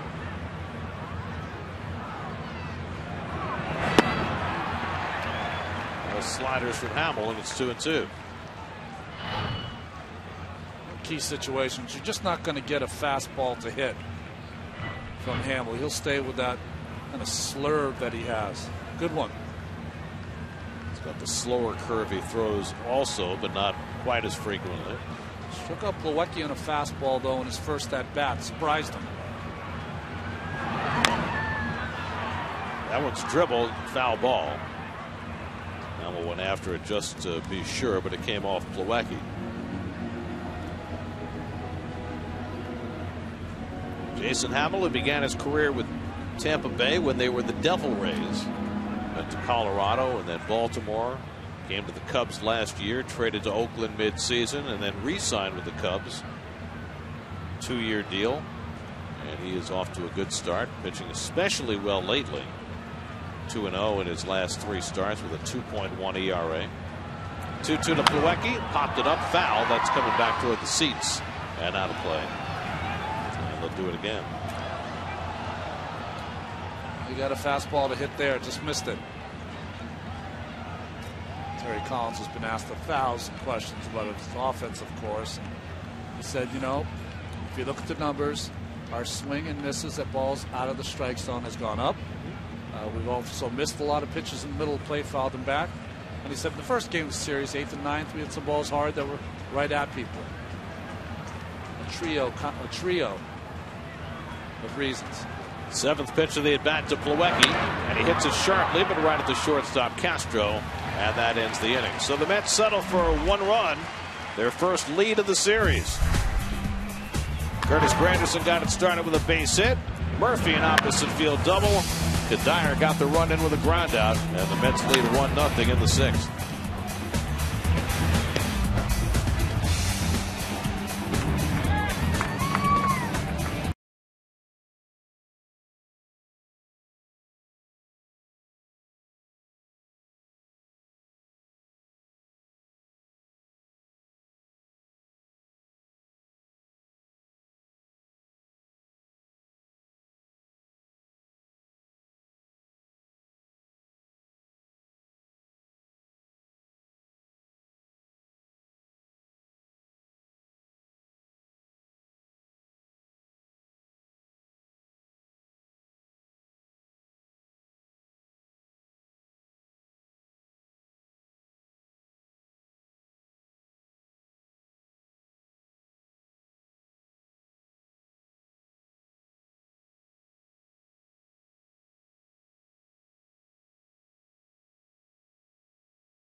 Inning, Cubs will send up Addison Russell to lead off, and we lead off with Steve Gelb. Steve? Gary, a lot of conjecture in spring training this year about how the Harvey-Terry Collins relationship would play out, with Collins needing to limit his innings at times this season. Through his first 6 starts, at least, so far so good. Terry Collins said there was only one time this year where Matt gave a little pushback. It was that April 25th start at Yankee Stadium. He wanted one more batter to try and get that complete game. But outside of that, things have been pretty peachy. And, you know, Terry has done a really good job at managing this, as Russell lines this one into left field. he'll be in there with a stand-up double. So one runner on there for the Cubs. But Terry Collins done a good job managing this relationship so far. A lot of people didn't think that he should keep Harvey in the game even for that 9th inning against the Yankees, but Collins knew he could build up some equity that way, and he actually went over to Harvey the next day and said, listen, last night that was for you. Later in the season you're going to have to give me one. And Harvey said, absolutely, Skip. And that's something too. Terry Collins was raving about how Harvey, while he may not like it, he understands how important he is for this season. He needs to be limited in that way. He's got important pitches to make here against Dexter Fowler, who tries to bunt and lays it down foul. So Joe Maddon, at least on the first pitch, playing for 1 run to try and get even. Well, what did you think that first pitch to Castro was? A changeup or breaking ball? I didn't see it. To Russell. To Russell. Well, we saw Hamill have to try to pitch out of people on base. We'll see how Harvey does it, or tries to do it here in the 6th. Corners are in, looking for the bunt from Fowler, who struck out and flied out. Not convinced he's going to be bunting again. Mets will try and pick off, and Russell just got the hand back. Flores has been trying to work that runner at second base all night, and they nearly got him. They had him here, a little lower throw, and they would have had him. You see Flores dropping that knee in front of the bag also, making Russell go to the outside of second base. By the way, Addison Russell on base for the 16th straight game. It's only his 20th big league game, and he has really established himself in that 9th spot in the batting order. Fowler again looking to sacrifice, laid off, and it's 1-1. It's an interesting strategy here. You got Fowler at the plate, Bryant on deck. It's only the 6th inning. I think against Harvey, it changes how you think. You just want to get the game tied at some point, because you know he's not going to be in there for 9 innings. Russell's double, first extra base hit for the Cubs tonight. And Fowler bunts it foul. And now it's 1-2. It's always the hard part for these guys who have speed. They know one way to bunt, and that's to bunt for a base hit. And when they're asked to sacrifice, they just can't do it. Well, you can't believe Joe's going to keep the bunt on with 2 strikes. So Duda and Murphy drop back now. Fowler 1 for 8 in this series. Harvey has struck out 7 tonight. And he runs one inside, 2-2. Go back to those numbers we gave you right at the outset tonight. This year, when Harvey's pitched after a Mets loss, 3-0 with an 0.83 ERA. He's put up all zeros so far tonight. 2-2 coming. Struck him out. Strikeout number 8 for Matt Harvey. Second time he's gotten Fowler. 1 out. What separates a strikeout pitcher from a guy who strikes out people? It's when you can get the strikeout when you need it. Certainly helped by Fowler's 2 missed bunt attempts, but still, good pitch there. Well, that's one that I'm sure Joe Maddon will be asked about after the game. A very interesting strategic decision in the 6th inning. So now it's Bryant, who had an infield hit his last time up, 1 for 2 tonight. And he pops one up in foul ground. That'll go out of play.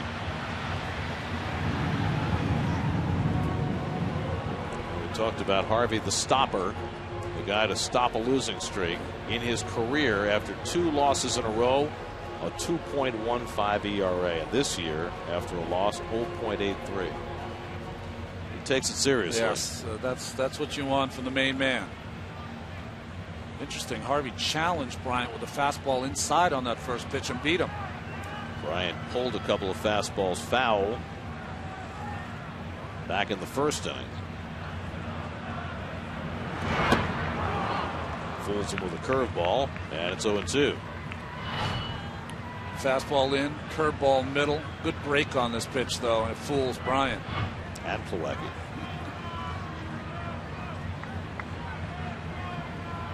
So from what you've seen so far, where do you go on Bryant to try and strike him out? Well, you struck him out the other time with a slider down in the dirt. Go back there. So the fastball up and away, 1-2. But remember, the last time he struck him out, he threw fastball away that he missed for a ball, and then slider off the same spot. Bryant 5 hits and 8 bats in this series, including a triple and 2 home runs. He's been that impressive. 1-2. Struck him out on a pitch in the dirt. Bryant didn't realize it. Plawecki retrieves and makes the throw in time. Over to third goes Russell. And Harvey wisely covering the plate to make sure Russell didn't have any ideas about trying to score. Good breaking ball here. Bounces right behind the plate and runs right up the glove of Plawecki. He finally finds it, and luckily Bryant didn't notice till too late. Thrown out at first base. So now the tying run at third with 2 out. Harvey has his 9th strikeout of the night. Russell at third and Anthony Rizzo the batter, so it's a strikeout and a wild pitch, moving the runner to third. I think you'll see a first pitch breaking ball here in this situation. He's thrown first pitch fastballs twice to Rizzo, who's gone fly ball deep to left and been hit by a pitch, and Harvey leans him back after Duda got hit in the last inning. Sending a message.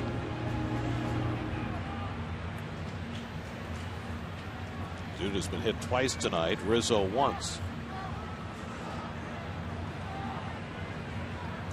Russell at third and 2 out. 1-0 New York, 6th inning. And Plawecki knocks that one down and keeps Russell put at third. Well, Rizzo's their best hitter. Matt knows it.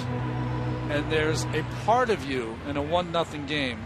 Not that you want to pitch around Rizzo, you don't.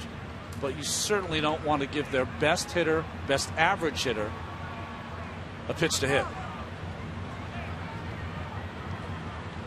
And the Mets are going to intentionally walk him and bring up Starlin Castro. You know, it's usually a play you will not see when the next hitter has almost 900 hits as a young hitter. But the difference is Rizzo is a guy I think is their best hitter. Castro can be pitched to. If you execute your pitches, you can get him out. Well, this is also putting the go-ahead run on base, which many times managers are loath to do. But that's the way Terry Collins decides to go here. So they give the intentional pass to Rizzo. First walk of the night for Harvey. And Castro will come up with first and third and 2 out. Castro has taken a call third strike, and then with 2 men on in the 4th, hit a little bloop to first base that Duda caught.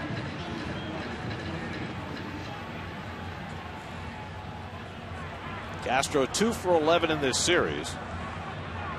883 hits in his career, and he's only 25 years old. And he takes a strike. Castro took off that little piece of clothing that was covering his head and mouth. That was his 0 for 2 toque.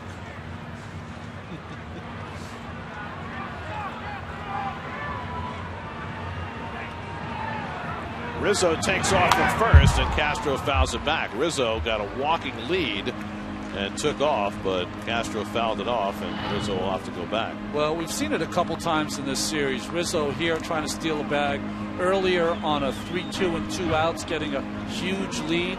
If you're watching this team, you can use that to your advantage at some point in a 4-game series. Cubs are second in the National League in stolen bases with 30, which means they're pushing the envelope a little bit. 0-2 now to Castro. Bouncing ball, Herrera to his left. Side retired. Harvey gets himself out of trouble in the 6th inning. 6 scoreless for Harvey. 1-0 Mets going to the 7th.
left and center field bleachers just opened for business during this series. Right field bleachers are supposed to open sometime during June.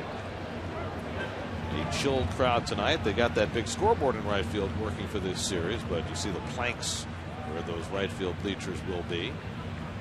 Mets with a 1-0 lead as we start the 7th. Kirk Neuenhuis lines one, but right at Addison Russell. 1 pitch and 1 out for Jason Hamill in the 7th. Well, it's been a struggle for Kirk, and now he gets unlucky with a bullet to second base. Kirk is now 0 for 3 and 3 for 33 to start the season. Your People's United Bank starters. Matt Harvey's had the better of it. 9 strikeouts over 6 scoreless innings. Jason Hamill's been good, but not quite as good. Wilson Herrera takes a fastball for a strike. Herrera has struck out and grounded out. Nice sliding stop by Russell to get him his last time up. Matt Harvey waits on deck. Both bullpens. Crickets. 0-2 to Herrera. There have been a lot of well-pitched games tonight. All over baseball. Cole Hamels got his first win since, well, the Phillies' first win since they beat Harvey last weekend. They beat the Pirates 3-2.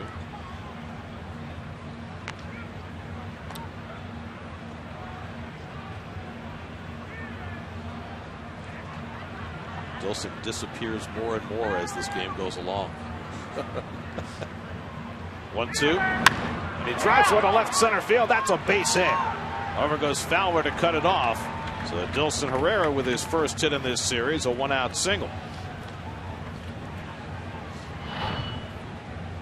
Well, nice hitting here.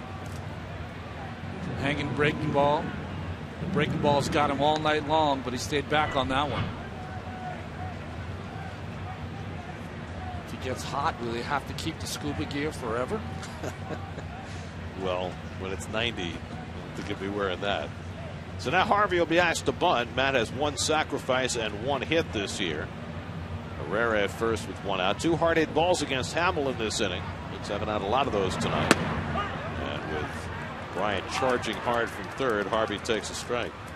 By the way, in that Phillies win tonight, Jonathan Papelbon set the Phillies franchise saves record. He had been tied with Jose Mesa. Now he can leave.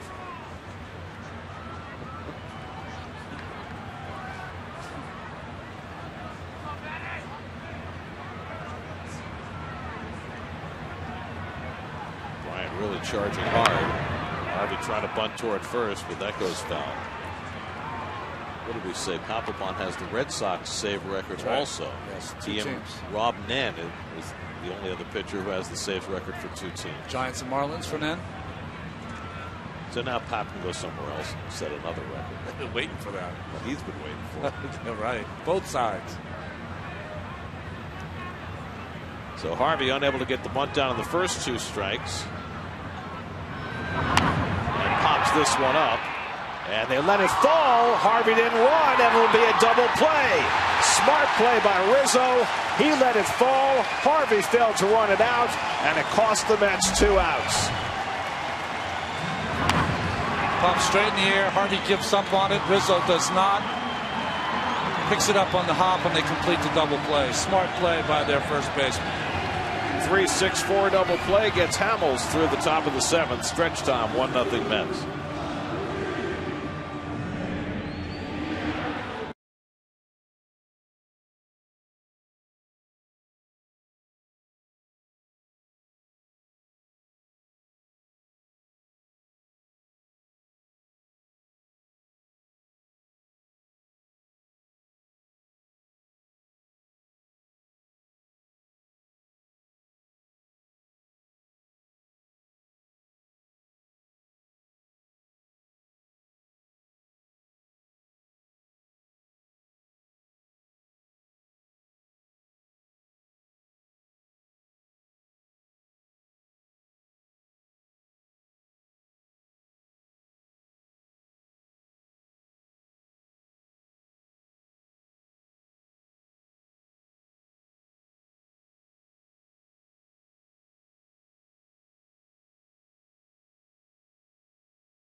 69 and 84. Of course, you were there for that one.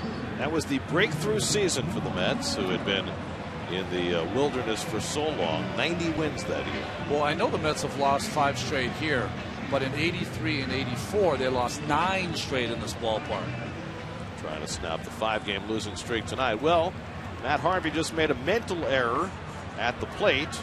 Now he goes back to the mound and see how that affects him for better or for worse.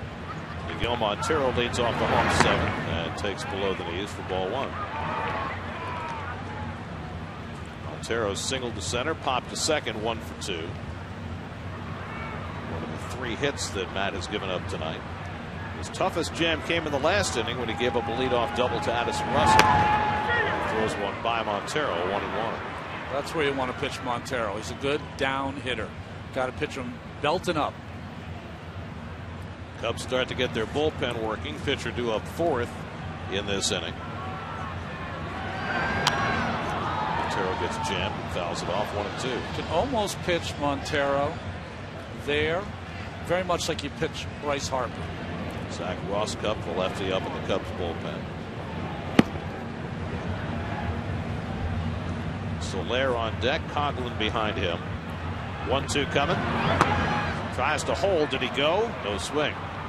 Jerry Meals with the call down at third. 2-2. Harvey has struck out 9 tonight, matching his season high. His career high in strikeouts is 13.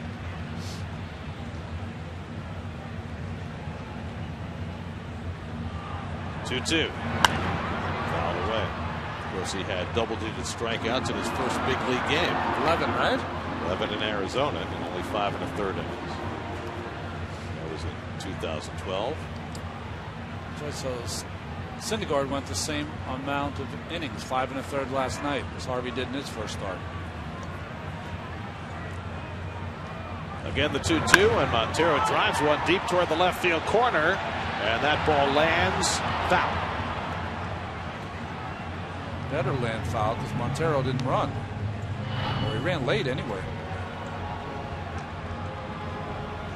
Sometimes as a hitter, you can tell the way the ball comes off your bat if it's going to keep slicing. Then he starts running. So you never know with the wind here, so you can't take it for granted. That's right. The wind is now blowing straight in again after it looked like it was moving more toward a in from left direction. Montero battling Harvey in this at bat. He's worked into 3-2. Matt has not issued an unintentional walk. In fact, this is his first unintentional 3-ball count all night. He had 88 pitches in the 7th. 3-2 to Montero with Soler on deck. And he walked him. So for the second straight inning, the Cubs have the leadoff man on.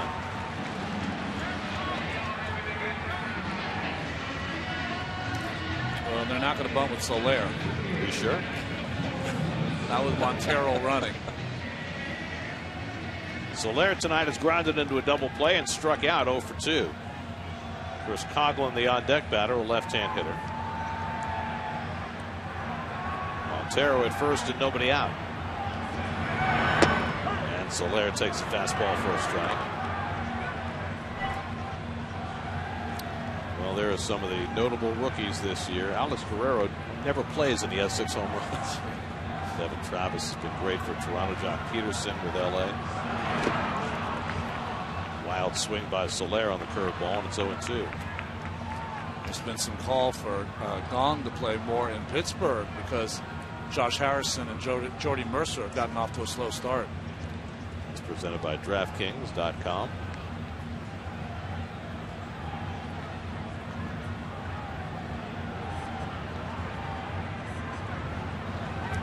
Matt's ahead in the count, 0-2 on Soler.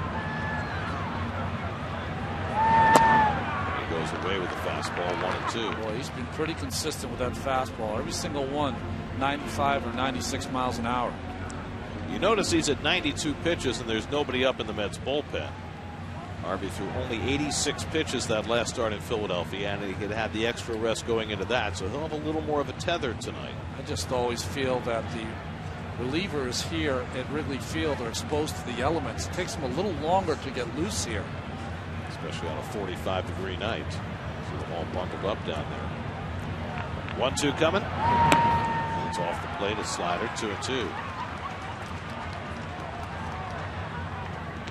Pedro Strop is now up alongside Zach Rosscup in the Cubs bullpen. Strop has been the primary setup man for the Cubs this year. They've struggled in their bullpen this season, but not in this series.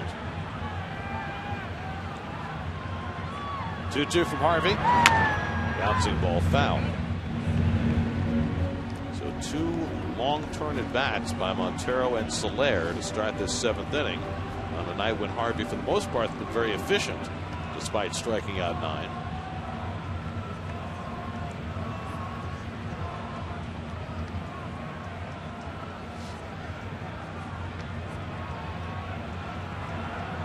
Montero at first and nobody out. And Soler fouls off another one.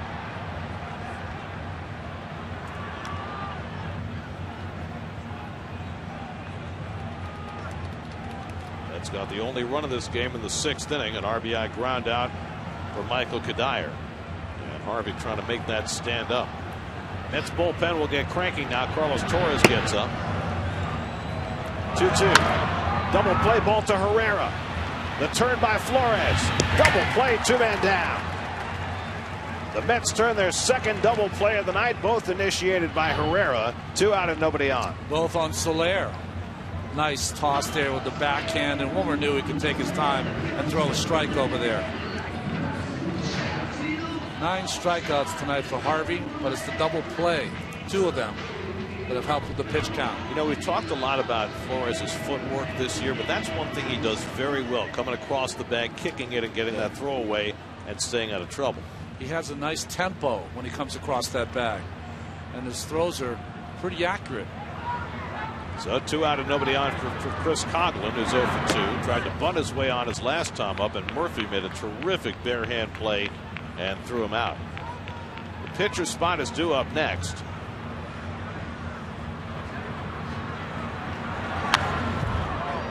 Harvey quickly ahead on Coghlan, 0-2. Wellington Castillo has come out on deck to be a pinch hitter if Coghlan can keep the inning going.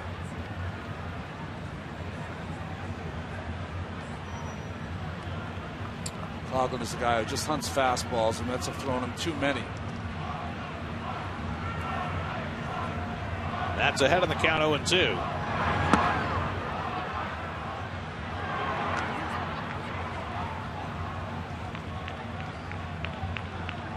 About to throw his 100th pitch of the night.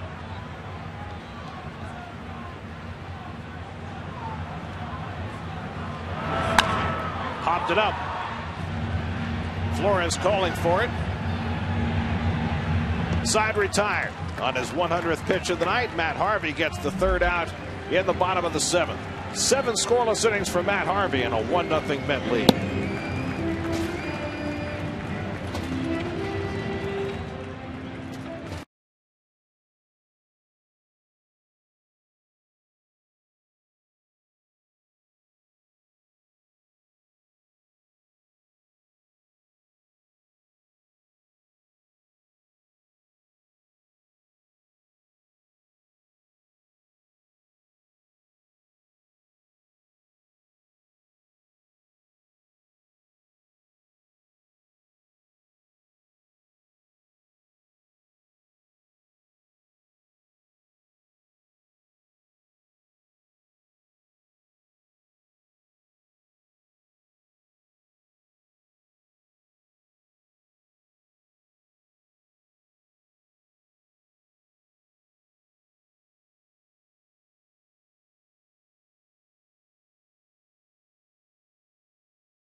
Eighth inning, Curtis Granderson at the top of the batting order leads off against Jason Hamill and takes a strike. Matt Harvey done after 7 innings. No runs, 3 hits, 9 strikeouts. Tremendous performance by Harvey tonight. Now the Mets will need 6 outs from their bullpen to try and make this stand up. Adds to his record of outstanding pitching after Mets losses. Granderson has scored the only run of this game, had a leadoff hit in the 6th and came around. But Hamill gets him this time with a breaking ball. That is strikeout number 6 for Jason Hamill, 1 down in the 8th. Hamill's still throwing well here. Good breaking ball down and in. So 1 out and nobody on. Now Daniel Murphy has had a terrific night. A walk, a single, and a double. He's stolen a base. He's made a great defensive play. So he has had Harvey's back tonight in a venue where Murph always seems to play well. And you know, Murph was embarrassed last night by what happened on that Chris Bryant ground ball. Took it for granted. You know, that happens. That happened to Harvey tonight on the bunt, right? When he took it for granted that Rizzo was going to catch it. But it's nice to see the way Daniels responded tonight after, you know, he was a big topic of conversation after that game last night, not only in the Mets clubhouse, but in the Cubs clubhouse as well. He hits this one out to center field, easy for Fowler. And Murph's retired for the first time tonight. Let's check in with the studio. Michelle Yu has another game break.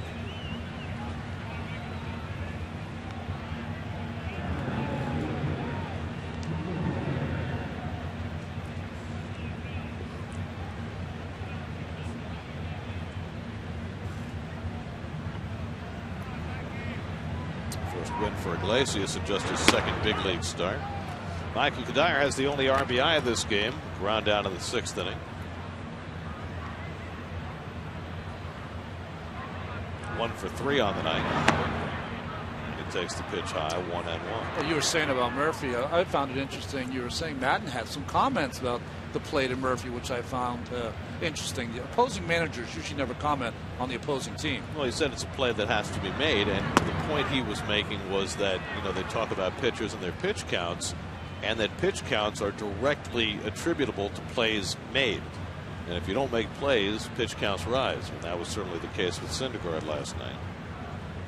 That play cost him 18 more pitches in that inning, which might have caught up to him in the 6th when he finally gave up the 3 runs. Hit hard, caught by Bryant. Side retired. Bullet off the bat of Kadire. That ends the inning. Now it's to the Mets bullpen. 6 outs to get with a 1-0 lead.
Sanders, John Neeson, Travis Wood. Our coverage begins at 1:30 tomorrow right here on SNY.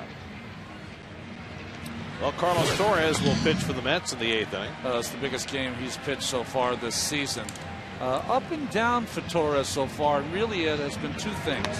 One, his control has been a little off. You see only 2 bases on balls, but he's been behind more hitters than we saw last year, and his ball's been up in the strike zone. Those have been the 2 things that he's got to try to work on.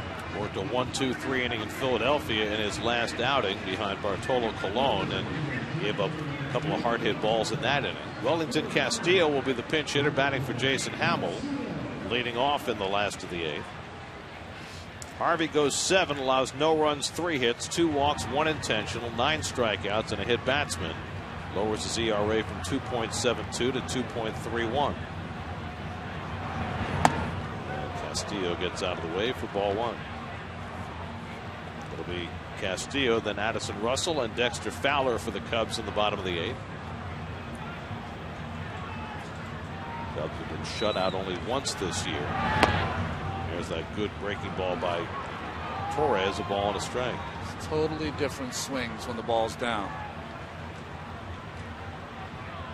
A very chilly looking Joe Madden. He's looked the coldest of anyone in this series.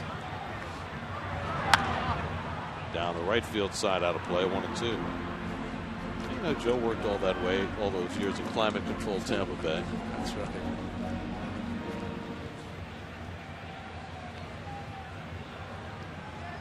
When the hood goes up on the hoodie over the flap cap, then you know he's gone to the full ammunition. Full Belichick mode. Right. 1-2. Just a little high. 2-2 to Castillo. Oh, I think Torres just quick pitched him there, so now he's quick pitching. Why not? Worked for Familia. Marvel Comics. Now come on. Come on, guys. Just showing off. That just missed somewhere, and it's a full count to Castillo. Which way did the gun show? Good pitch there. Paul Emmel said no. So it's a 3-2 count to Castillo leading off the inning. And he goes down swinging on the cutter, or did he get a piece of it? He did. Foul ball. Paul Emmel behind the plate's had a good night, but he's had 2 pitchers who've been throwing strikes all night. Just tipped off the end of the bat.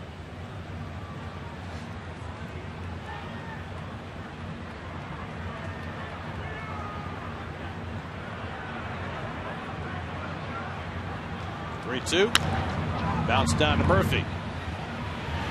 And the throw is true for the first out.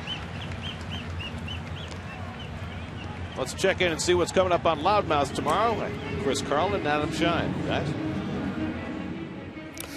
Gary, there is a Game 7 tonight, Rangers and Capitals, and we have got it completely covered tomorrow afternoon. Carlin, how about this Mets game? How about Matt Harvey? And do you believe the Mets bat? Scary. Back to you. I don't know if he does. Thanks, guys. Do you believe it? I believe that they're loud. Well, that's what they're called. They're called loudmouths. They're very good at that. They are. Here's Addison Russell, who doubled his last time up, the only extra base hit against Matt Harvey tonight. And Russell takes a cutter for a strike.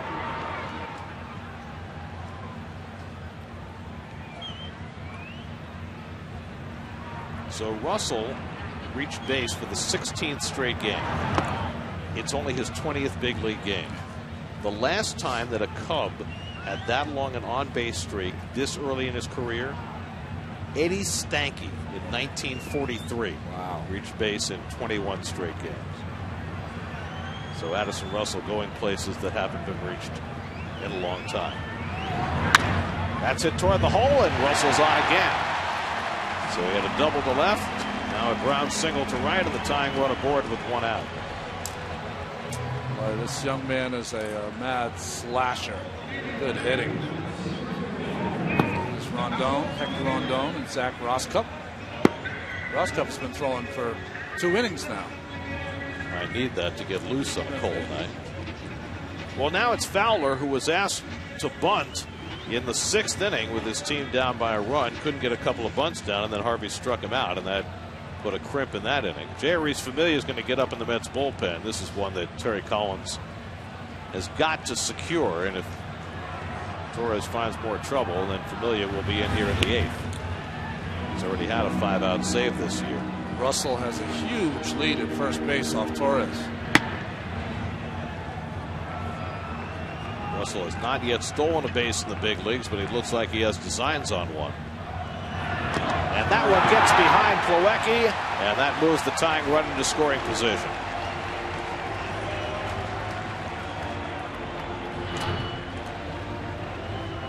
That ball is supposed to be outside. It was in the left-handed hitter's batter's box. No chance for Plawecki. This is the inconsistency that's eluded Carlos so far. Looked awfully sharp against Castillo. Mistake to Russell. Now mistake to move Russell into scoring position. So the tying run at second with 1 out. Fowler hitting just 143 with runners in scoring position this year, and he's 0 for 3 tonight. A huge out for Torres, and then we might see Familia to face Bryant. Fowler grounds one down to first. Foul ball. First base umpire Jordan Baker making the call. And Fowler will come back to the plate. That's a tough one to call because Lucas, in looping to get to that baseball at some point, is right in front of the first base umpire. Once it goes past the bag, it's the first base umpire's call, but I often think on a play like that, because he's shielded, maybe the home plate umpire is better equipped to call it.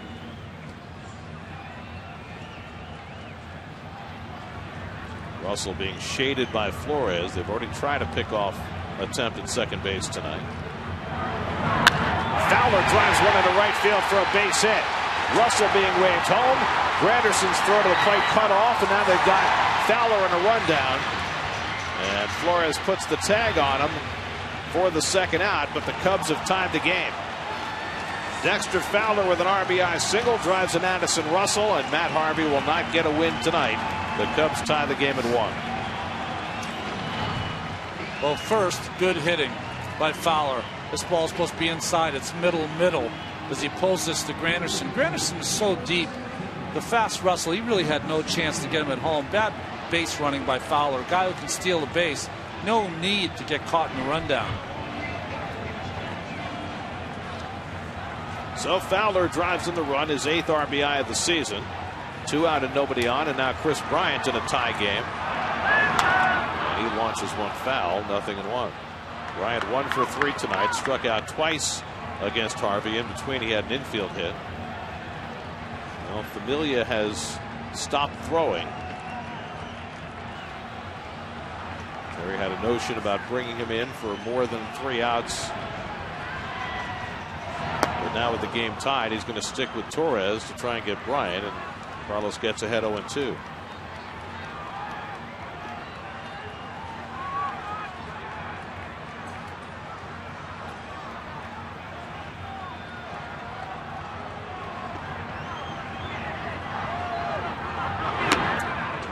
Another one of the young infielders, everyday players for the Cubs, right in the middle of that inning. There he is, Addison Russell. A single and a double tonight, and the Cubs only have 5 hits. 2-2 now to Bryant. And if you're watching this series, you know that Torres has to be very wary right now with Bryant at the plate. Rizzo on deck. 2-2. Goes outside with a curveball, 3-2. Well, the thing is because of Rizzo behind him, Bryant's going to get some decent pitches, at least the first time around the National League. 3-2 coming. Bryant grounds one to short. Flores with the clean pick. Side retired, but the Cubs get even. Dexter Fowler's RBI single evens it at 1 going to the 9th.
Ninth inning, tie game. Zach Roskup comes in to face Lucas Duda to start the ninth. Joe Madden likes that lefty-lefty matchup, but the last time Roskup faced Duda, he hit a bullet, even though it was a double play. He starts him off with a slider, and Duda went around. Lucas has twice been hit by pitches tonight. Once in the knee and once in the elbow.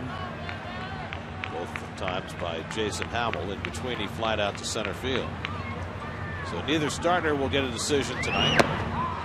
Roskup ahead on Duda, 0-2. Hamill went 8 innings, allowed 5 hits, 1 run, 1 walk, 6 strikeouts, 2 hit batsmen. So another well-pitched game, Harvey and Hamill, and Cubs tied in the 8th against Carlos Torres. And Duda takes one the other way for a base hit. On an 0-2 pitch, Duda got another breaking ball away and hammers it into left for a leadoff hit. Well, nice hitting here by Lucas. We've said with 2 strikes against left-handers, he's cutting down that stroke and trying to put the ball in play. Good things can happen. They did there. Joe Madden's on his way out to the mound. He declined to bring in his closer in a tie game at home, which is what you normally do in the ninth, but he'll go to his closer now. Hector Rondon will come in. Call to the bullpen brought to you by Verizon. 1-1 game in the ninth. We'll be right back.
Hector Rondon in to pitch to Wilmer Flores, who's trying to get a bunt down. It's a fair ball. Grabbed by Montero. Gets the out at second, and they turn the double play.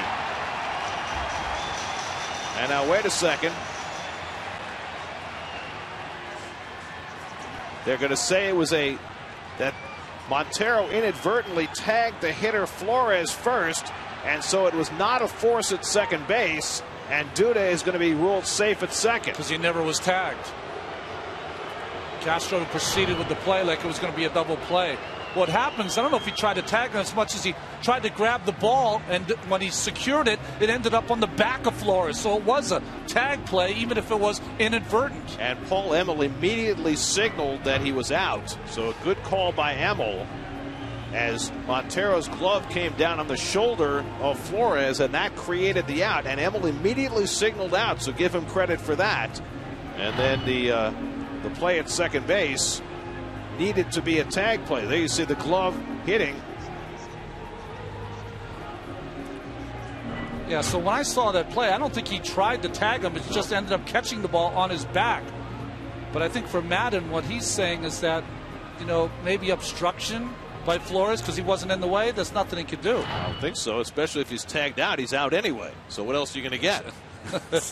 That's just a matter of awareness. Now, the second base umpire didn't realize that the out had been made at home plate, so he called Duda out at second, but there needed to be a tag, which there was not. So it goes as a sacrifice, 2 unassisted, and Duda's at second with 1 out. So the Mets get a big break there. Not a good bunt by Flores. It winds up being a sacrifice anyway. So now Kevin Plawecki will try and get the lead run home. Plawecki 0 for 3 tonight. He takes a slider for a strike from Rondon. I think for manager Joe Madden, he's probably looking at it as a bad bunt. My catcher makes a great play. We turn 2, and the Mets end up with a guy in scoring position. How did that work? That's almost bunted into a second double play in the last 3 innings. But they get a break. Plawecki hits it in the air to center. Fowler is there. Duda will tag at second, but he is not going to go anywhere. And that's the second out. So Plawecki unable to get the lead run home, and it's left to Kirk Neuenhuis with 2 away. Neuenhuis is 0 for 3 tonight. Hit the ball hard his last time up, lined out to the second baseman. Maybe the most unlikeliest hitter to get this runner in because of the start he's come through, but maybe this is what he needs. He had a big hit Sunday in Philadelphia, drove in a run with a double. Trying to pick up Duda from second base with 2 out. 1-1 game in the 9th. Castro playing right behind Duda, so he can't get too much of a lead. And Neuenhuis takes a strike.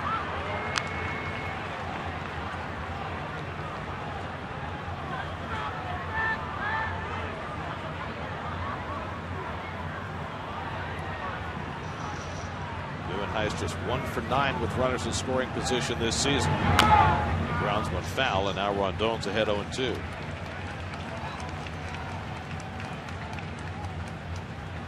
Neuenhuis getting a chance to start the last couple of nights with Juan Lagares out of the lineup with a strained muscle. Kirk just 3 for 33 to begin his season. Now he's in a 2-strike hole. Rondon misses high with a fastball. Neuenhuis in his last at bat hit a line drive right at Addison Russell for an out. Good at bat. Herrera on deck. He's usually a good breaking ball hitter on that ball down. That's probably what he's going to get from Rondon here. 1-2. And he struck him out with the fastball. Side retired. So Rondon comes in and gets 3 outs after the leadoff hit by Duda. To the bottom of the 9th, tied at 1.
was ejected. His replacement, Michael Taylor, hit the game-winning grand slam in the ninth, and the Nats went over the Diamondbacks. Nats have won 12 of 15. Corey Kluber, in his historic night, got his first win of the year. 18 strikeouts, no walks. First pitcher to do that since Randy Johnson 15 years ago. And Todd Frazier, his National League leading 12th home run. Reds beat the Braves 5-1. Anthony Rizzo will lead off the last of the ninth in a 1-1 game. Carlos Torres, who gave up the tying run in the eighth, stays on to pitch the ninth. Rizzo tonight hit by a pitch and intentionally walked, 0 for 1. First pitch breaking ball misses up and away. And Rizzo, who loves to swing at that first pitch fastball, didn't get one this time. Rizzo, Castro, and Montero in the bottom of the ninth as Torres tries to hold the fort. Curveball in for a strike, 1-1. Castro on deck. Matt Harvey pitched 7 scoreless innings tonight to no avail. Mets offense missing in action again.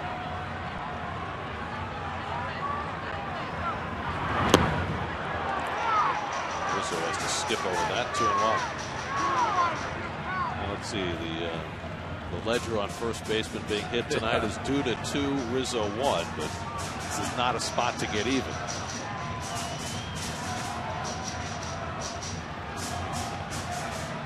Rizzo leads the Cubs with 7 home runs, one of those in this series.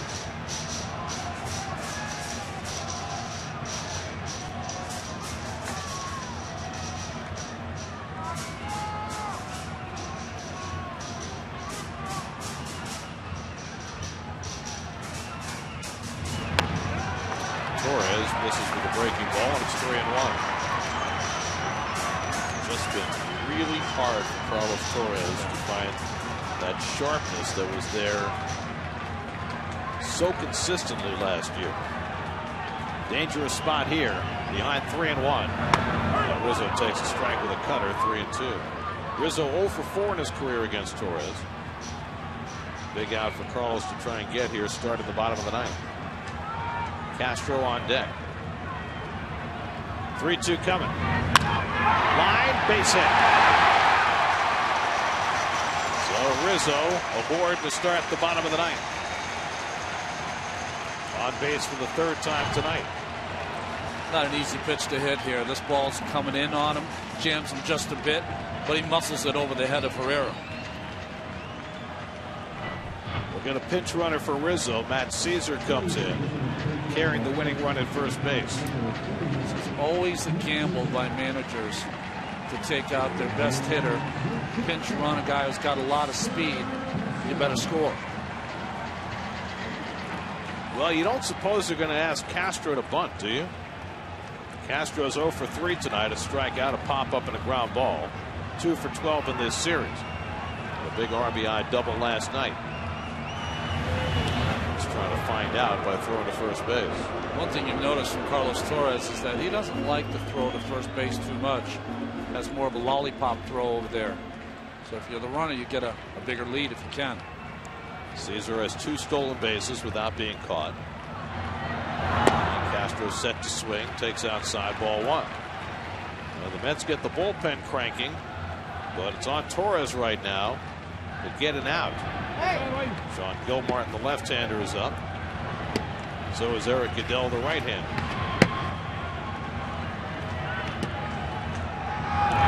And Caesar back. Castro had 4 sacrifice bunts in 2010. He's only had 1 in the last 5 years. So not likely he's going to be asked to bunt in this spot. Murph was at the edge of the grass on the first pitch. He's backed up now. Better throw by Torres that time.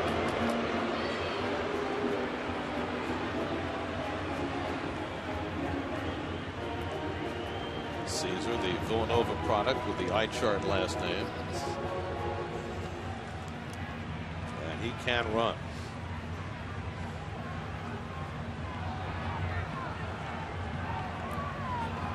Miguel Montero, the left-hand hitter, on deck. 1-0 to Castro. There goes Caesar. Hit toward the hole, base hit. Caesar's going to try for third. The throw by Kadire. Not in time. And the Cubs have the winning run at third with nobody out. Caesar is off with the pitch, and he goes first to third on Castro's single to left. Well, that was some heads up by Caesar. First, good hitting by Castro. Caesar picked up the ball, adjusted from a slide to stay, and go from first to third base. What a good hustle play.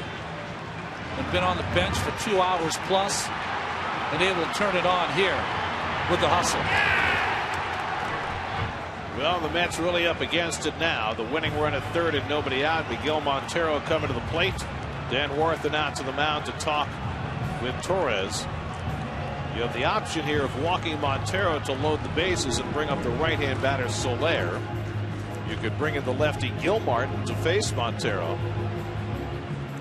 I don't think you'd have to waste the pitcher here in Gilmartin. Just walk Montero, go to Soler, not only because you're facing righty-righty, but also Soler is a guy that you can strike out, possibly get out of this inning.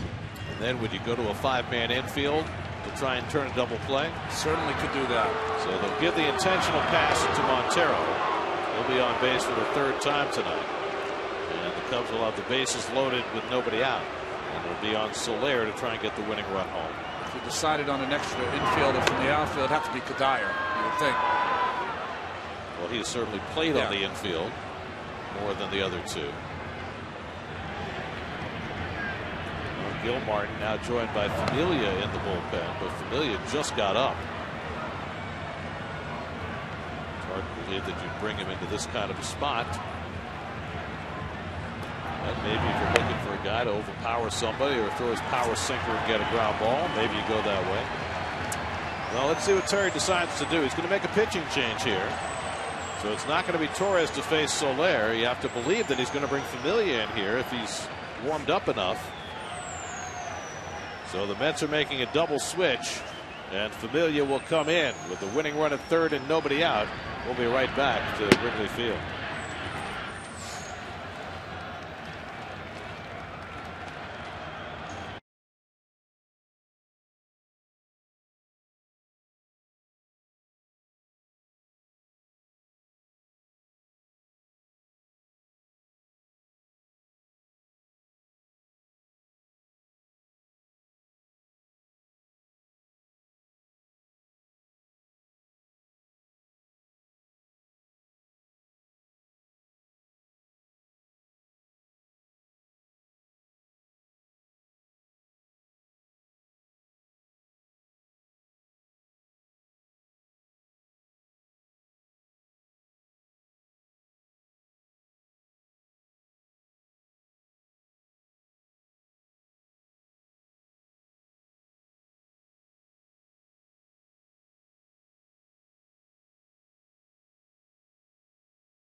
Johnny Manel will come in to catch at bat ninth. Jerry's Familia will pitch, and Michael Kadire is coming in on the infield, and the Mets are going to play a 5-man infield with the bases loaded and nobody out. It's kind of a hard call because they're going to play Kadire on the pull side of the infield, but Soler in this game is hitting 2 double plays, hitting the ball to second base. So Kadire is playing the center of the quintet on the infield. Soler, 2 double plays and a strikeout tonight. Familia brought into an almost untenable spot with the winning run at third, bases loaded, nobody out. Caesar, the only man that matters, a very fast man at third base. So here we go. Soler at the plate. Familia ready to go. And the first pitch fouled off. Well, it's the heat on the battery mate because Familia was up the inning prior, had gotten loose, but had only thrown 6 or 7 pitches before he was called in. And then Johnny Monell now behind the plate with the bases loaded with that hard sinker and slider. Boy, a lot of pressure on him too. His first appearance in the field for the Mets after 4 pinch hitting assignments. 5-man infield, 2-man outfield. 0-1 to Soler. Monell had a tough one to catch there. Wow. Talk about being challenged. Well, like an infielder with the backhand. This ball just beat him. There's nothing for a catcher to do there. You're calling a fastball. You expect it to be somewhere in the strike zone, and Familia bounces it. This is something we saw from Familia in the past when he was setting up games and he was brought in. Often would bounce one early in his tenure. There's no room for error here. 1-1 to Soler. And he beats him there with the slider, and it's 1-2. A strikeout would be enormous here. Great slider by Familia. See Monell almost in a defensive goalie position, ready to go anyway. And Caesar alert at third base, ready to take off if another one hits the dirt. Now Familia ahead in the count, 1-2.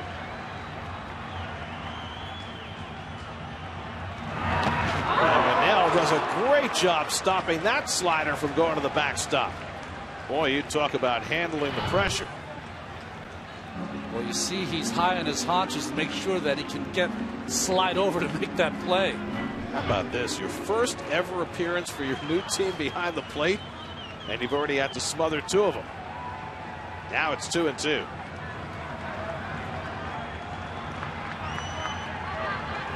Says he can't see it. That means Monell's got to open up his signs a little more, his legs, give a little more view for Familia to see the signs.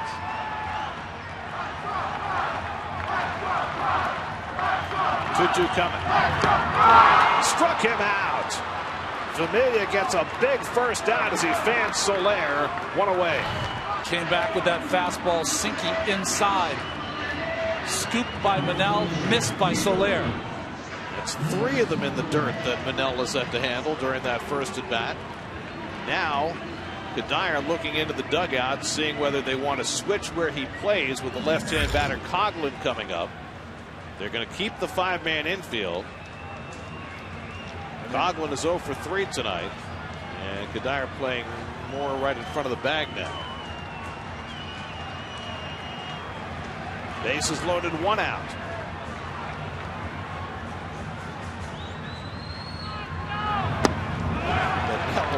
Down to his right to stop that slider.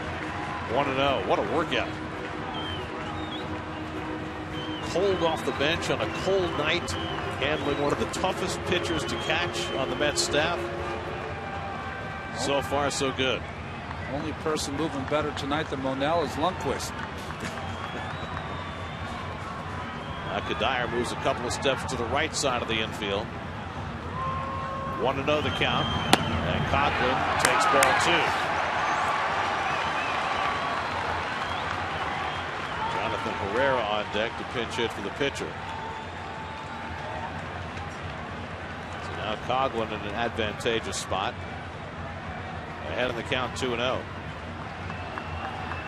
Caesar the winning run at third and 1 out. 5 infielders in on the grass. And Coghlan went around. Wow. That's a huge gift for Familia. Now it's 2-1. Well, everyone wants to be a hero. One want to take 2-0, put the pressure on the pitcher, counters with a slider, and Coghlan with the check swing. That's with only 2 outfielders. Granderson playing in right center, Nieuwenhuis in left center. Fly ball could win the game. Familia trying to keep it on the ground with 5 men on the infield. 2-1 to Coghlan. Ball 3. Well, he's on the precipice now. Herrera coming in to speak to his pitcher. One of those rare times as a pitcher, all you're thinking about is throwing something down the middle low. Let him put it in place somewhere. Now Monell's going to go out and talk to Familia. Maris has been almost unbeatable this year, but for the most part, he's been coming in and pitching clean innings. Here, being asked to pull a miracle out of his hat. Yeah, he's been in charge of his innings, not in charge of cleaning up other people's innings. Carlos Torres started this ninth inning, gave up base hits to Rizzo and Castro, the intentional walk to Montero. Familia struck out Soler, but now he's behind Coghlan 3-1.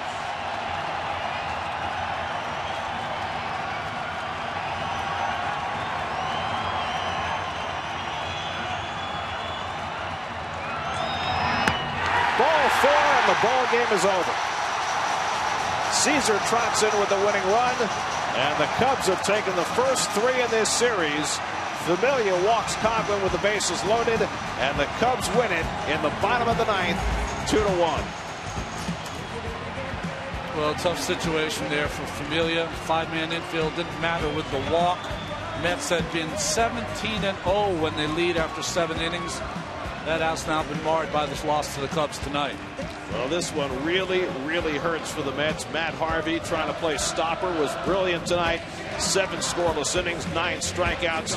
But Carlos Torres gives up a run in the 8th and a run in the 9th as Familia came into an untenable spot and couldn't pull a miracle.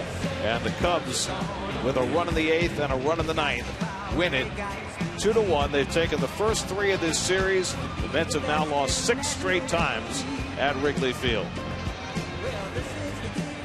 Coming up tonight after the post game, Chris Carlin has gotten help with his tweet for Geico Sports Night. Game 7 from the Garden. Corey Kluber, 18 strikeouts, and Carlin can relate. Well, Cub fans have had plenty to celebrate in this series so far. They've taken the first 3. They win this one 2-1. Back with more from Chicago.